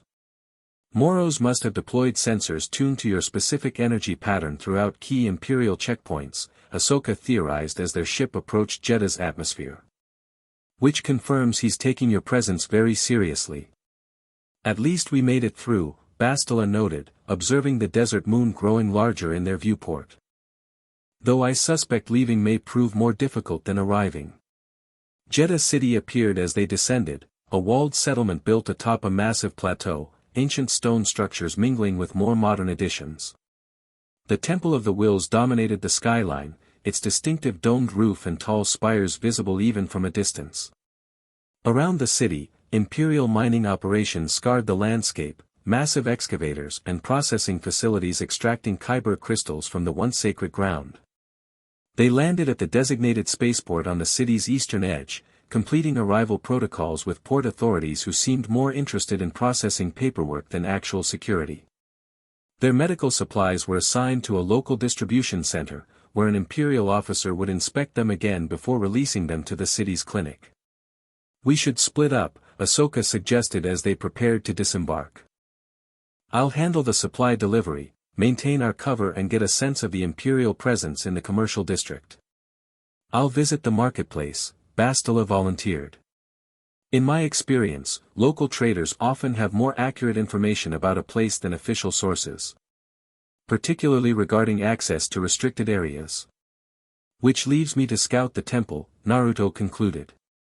Since that's where the resonance is strongest. Be careful, Ahsoka cautioned. Without knowing exactly what you're sensing, we can't predict how it might affect you. Or how noticeable your presence will be to Imperial sensors. Naruto nodded seriously. I'll stay in the public areas, just get a feel for the place first. No heroics. We'll rendezvous at the lodgings Maz arranged by sundown, Bastila instructed. If anyone fails to return, we implement contingency protocols. With their plan established, they departed the ship individually, blending into the flow of beings moving through Jeddah City streets. The atmosphere was tense, Imperial patrols frequent, locals keeping their heads down and conversations hushed. The occupation had clearly worn heavily on the once vibrant spiritual center. Naruto made his way toward the temple, maintaining a careful balance of chakra, enough to sense his surroundings and respond to threats, but hopefully below the threshold Imperial sensors were calibrated to detect. As he drew closer to the massive structure, the resonance he'd felt from space grew stronger, pulling him like a physical force. The Temple of the Wills stood partially converted to Imperial purposes. The main entrance now served as a checkpoint, stormtroopers examining identification of those entering, mostly Imperial personnel and a few local collaborators. The upper levels had been repurposed as command centers, communication arrays sprouting from once sacred spires. Naruto circled the perimeter, observing security patterns while appearing to be just another off-world visitor taking in the architectural marvel. The resonance led him toward the temple's western side, where an ancient courtyard remained relatively untouched by imperial modifications. In the courtyard's center stood a weathered statue, a robed figure with hands extended, palms upward in a gesture that struck Naruto as remarkably similar to the hand sign for gathering natural energy in sage mode. At the statue's base, barely visible beneath centuries of wear, were symbols that made him pause. They weren't identical to those from the Otsutsuki temple that had sent him here, but the similarity was unmistakable, the same curved patterns and connecting lines that characterized ancient chakra channeling scripts. And beneath them, words in an alphabet he could somehow understand despite never having seen it before: when the sage walks between worlds, the path of balance shall emerge. Naruto felt a chill run down his spine. This was no coincidence. Admiring our antiquities, traveler? The voice startled him. Naruto turned to find an elderly man in simple robes watching him with keen eyes. Despite his frail appearance, the man carried himself with dignity, and Naruto immediately sensed something different about him, a calmness in the force, a presence that seemed to observe rather than project. Just curious about the history, Naruto replied cautiously. I've never seen symbols like these. The old man smiled slightly. Few have. They predate the Jedi Order itself, from a time when those sensitive to the Force had many names and many approaches. He bowed slightly. I am Chirrut Imwe, Guardian of the Wills. Or I was, before the Empire decided Guardians were no longer required. Dak Rolter, Naruto offered his cover name, returning the bow. Cargo Master of the Wandering Star. A cargo master who senses the call of ancient stones. Chirrut's unseeing eyes somehow seemed to look directly at Naruto. How interesting. With a start, Naruto realized the man was blind. Yet he had approached unerringly and seemed to perceive far more than his disability should allow. You're force sensitive, Naruto observed quietly. Chirrut's smile widened slightly. I am one with the Force, and the Force is with me. But you, he tilted his head curiously, you carry something different. Something the Empire would very much like to possess. Naruto tensed, ready to defend himself if necessary. But Chirrut made no aggressive move, simply standing with his hands resting on a staff that Naruto now recognized might serve as both walking aid and weapon. The Guardians studied many traditions, Chirrut continued conversationally, as if discussing the weather. Including legends of those who came from beyond the stars, bearing power shaped by patterns and signs. He gestured toward the statue. The ancient sage, we called this figure. Said to have walked between worlds, bringing balance where there was conflict. And you think I'm connected to this? Ancient sage? Naruto asked carefully. Chirrut chuckled. I think nothing. I observe. I listen to the Force. He stepped closer, lowering his voice. And I hear whispers of imperial interest in the catacombs beneath the temple. Excavations in chambers sealed for millennia. Energy readings that confound their scientists. Why are you telling me this? Naruto questioned. Because the Force guides me to, Chirrut replied simply. And because those who seek to control what they do not understand often destroy precisely what they hope to harness. He tapped his staff lightly on the ground, and Naruto noticed a subtle pattern emerge in the dust, a small map showing tunnels beneath the temple. The Guardians have protected these secrets for generations, Chirrut said. Now, perhaps, they require a new Guardian. With another tap of his staff, the pattern vanished. Sunset brings the changing of the Imperial Guard rotation. A 20-minute window when the lower levels are minimally monitored. With that cryptic information delivered, Chirrut turned and walked away, his staff tapping a rhythm on the ancient stones. He paused briefly, calling over his shoulder, the Force moves differently around you, Cargo Master. May it guide your steps true. Naruto watched him disappear into the crowd, mind racing with implications. The blind guardian had not only sensed his true nature but had provided crucial information, and apparently, support. The question was whether to trust it, and how to proceed. He had come to Jeddah seeking answers about the connection between dimensions, and now it seemed those answers lay beneath the temple, in catacombs the Empire was already investigating. The resonance he felt practically pulled him in that direction, growing stronger with proximity. As the sun began its descent toward Jeddah's horizon, Naruto made his decision. He would report his findings to Ahsoka and Bastila at their rendezvous, but regardless of their collective choice, he knew he would be exploring those catacombs before leaving this moon. The ancient sage who walked between worlds. The symbols matching Otsutsuki script. The resonance calling to his chakra. Too many connections to ignore. In a secluded Imperial facility built into Jeddah's northern plateau, Commander Vex studied sensor readings with growing excitement. The distinctive energy signature they had been tracking had appeared in Jeddah City, fluctuating but unmistakable. The target has arrived, she informed the holographic figure of Darth Moros. Energy pattern matches exactly with our records from Ord Mantell and Anzat. Excellent, Moros replied, his hooded form shimmering in the projection. And our special assets? The Hand of Silence, 2nd Division, is standing by, Vex confirmed. 6 operatives with the prototype chakra implants, as you ordered. They await your command. Have them observe only for now, Moros instructed. I want to see what draws our interdimensional visitor to Jeddah. The temple's lower levels contain secrets even the Emperor has not fully explored. Vex nodded, though her expression revealed a hint of concern. The implants are still experimental, my lord. Lab tests show integration at only 70% stability. Field deployment carries significant risks. Risks the subjects accepted when they volunteered for enhancement, Moros dismissed coldly. Their service will advance our understanding regardless of outcome.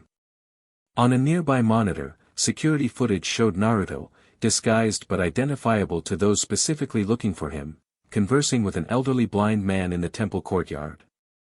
Chirrut Imwe, Vex identified. Former guardian of the Wills. Suspected of rebel sympathies but has taken no direct action against Imperial forces. Yet he speaks with our target, Moros observed. Interesting. Have him followed as well, but discreetly. The local population is already restive, we need not provoke further resistance unnecessarily. Yes, my lord. And Commander, Moros added, his voice taking on a subtly different tone, prepare the extraction chamber. If the opportunity arises to acquire the target, I want everything in place for immediate chakra harvesting. The equipment is ready, Vex confirmed.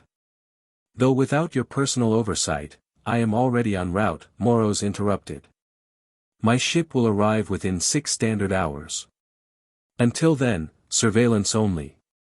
Is that understood? Perfectly, my lord. As the hologram faded, Vex turned to the officer waiting nearby. Deploy the hand. Silent tracking protocol. And notify medical to prepare the stabilization units. Her lips curved in a cold smile. I suspect we'll need them before this operation concludes. Ahsoka completed the medical supply delivery without incident, using the opportunity to gather information about Imperial presence and local resistance. The clinic staff, while cautious, clearly resented the occupation and were willing to share details about patrol schedules and checkpoints with a sympathetic outsider. More troubling was what she learned about recent Imperial activities around the Temple of the Wills, increased security, specialized equipment being moved in under cover of darkness, and rumors of unusual prisoners being brought to a facility in the northern plateau. By mid-afternoon, she had established contact with a local resistance cell, loosely affiliated with the growing rebellion but focused primarily on protecting Jeddah's citizens and cultural heritage.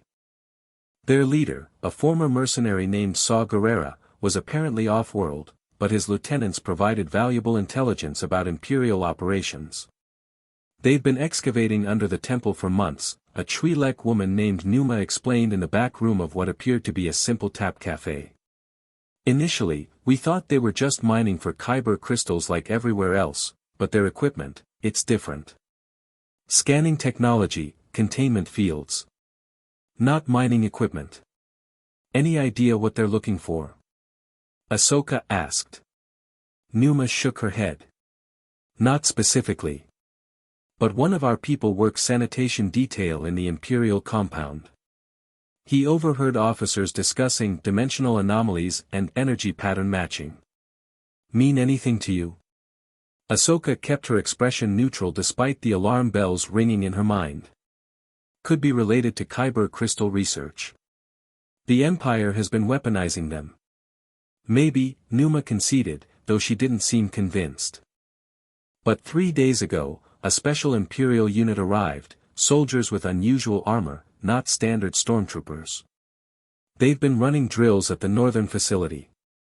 Combat exercises specifically designed for capturing, not killing. Special prisoners require special forces, Ahsoka observed quietly. Exactly, Numa agreed. And now you show up asking questions about the temple and Imperial patrols. Her eyes narrowed slightly. Coincidence? Let's just say we have mutual interests in understanding what the Empire is doing here, Ahsoka replied diplomatically. Numa studied her for a long moment, then nodded. Fair enough. We can provide distraction if you need one. Saw's people are always ready to strike at the Imperials. I'll keep that in mind, Ahsoka said. For now, information is most valuable. Particularly about access to the temple's lower levels. There's a maintenance tunnel, Numa offered, sketching a quick map on a scrap of flimsy. Runs from the Eastern Market District to the temple's sublevels. Officially sealed, but the Resistance maintains access. Password at the entrance is, Kyber Dreams in Darkness. She pushed the crude map across the table. Tell them Numa sent you.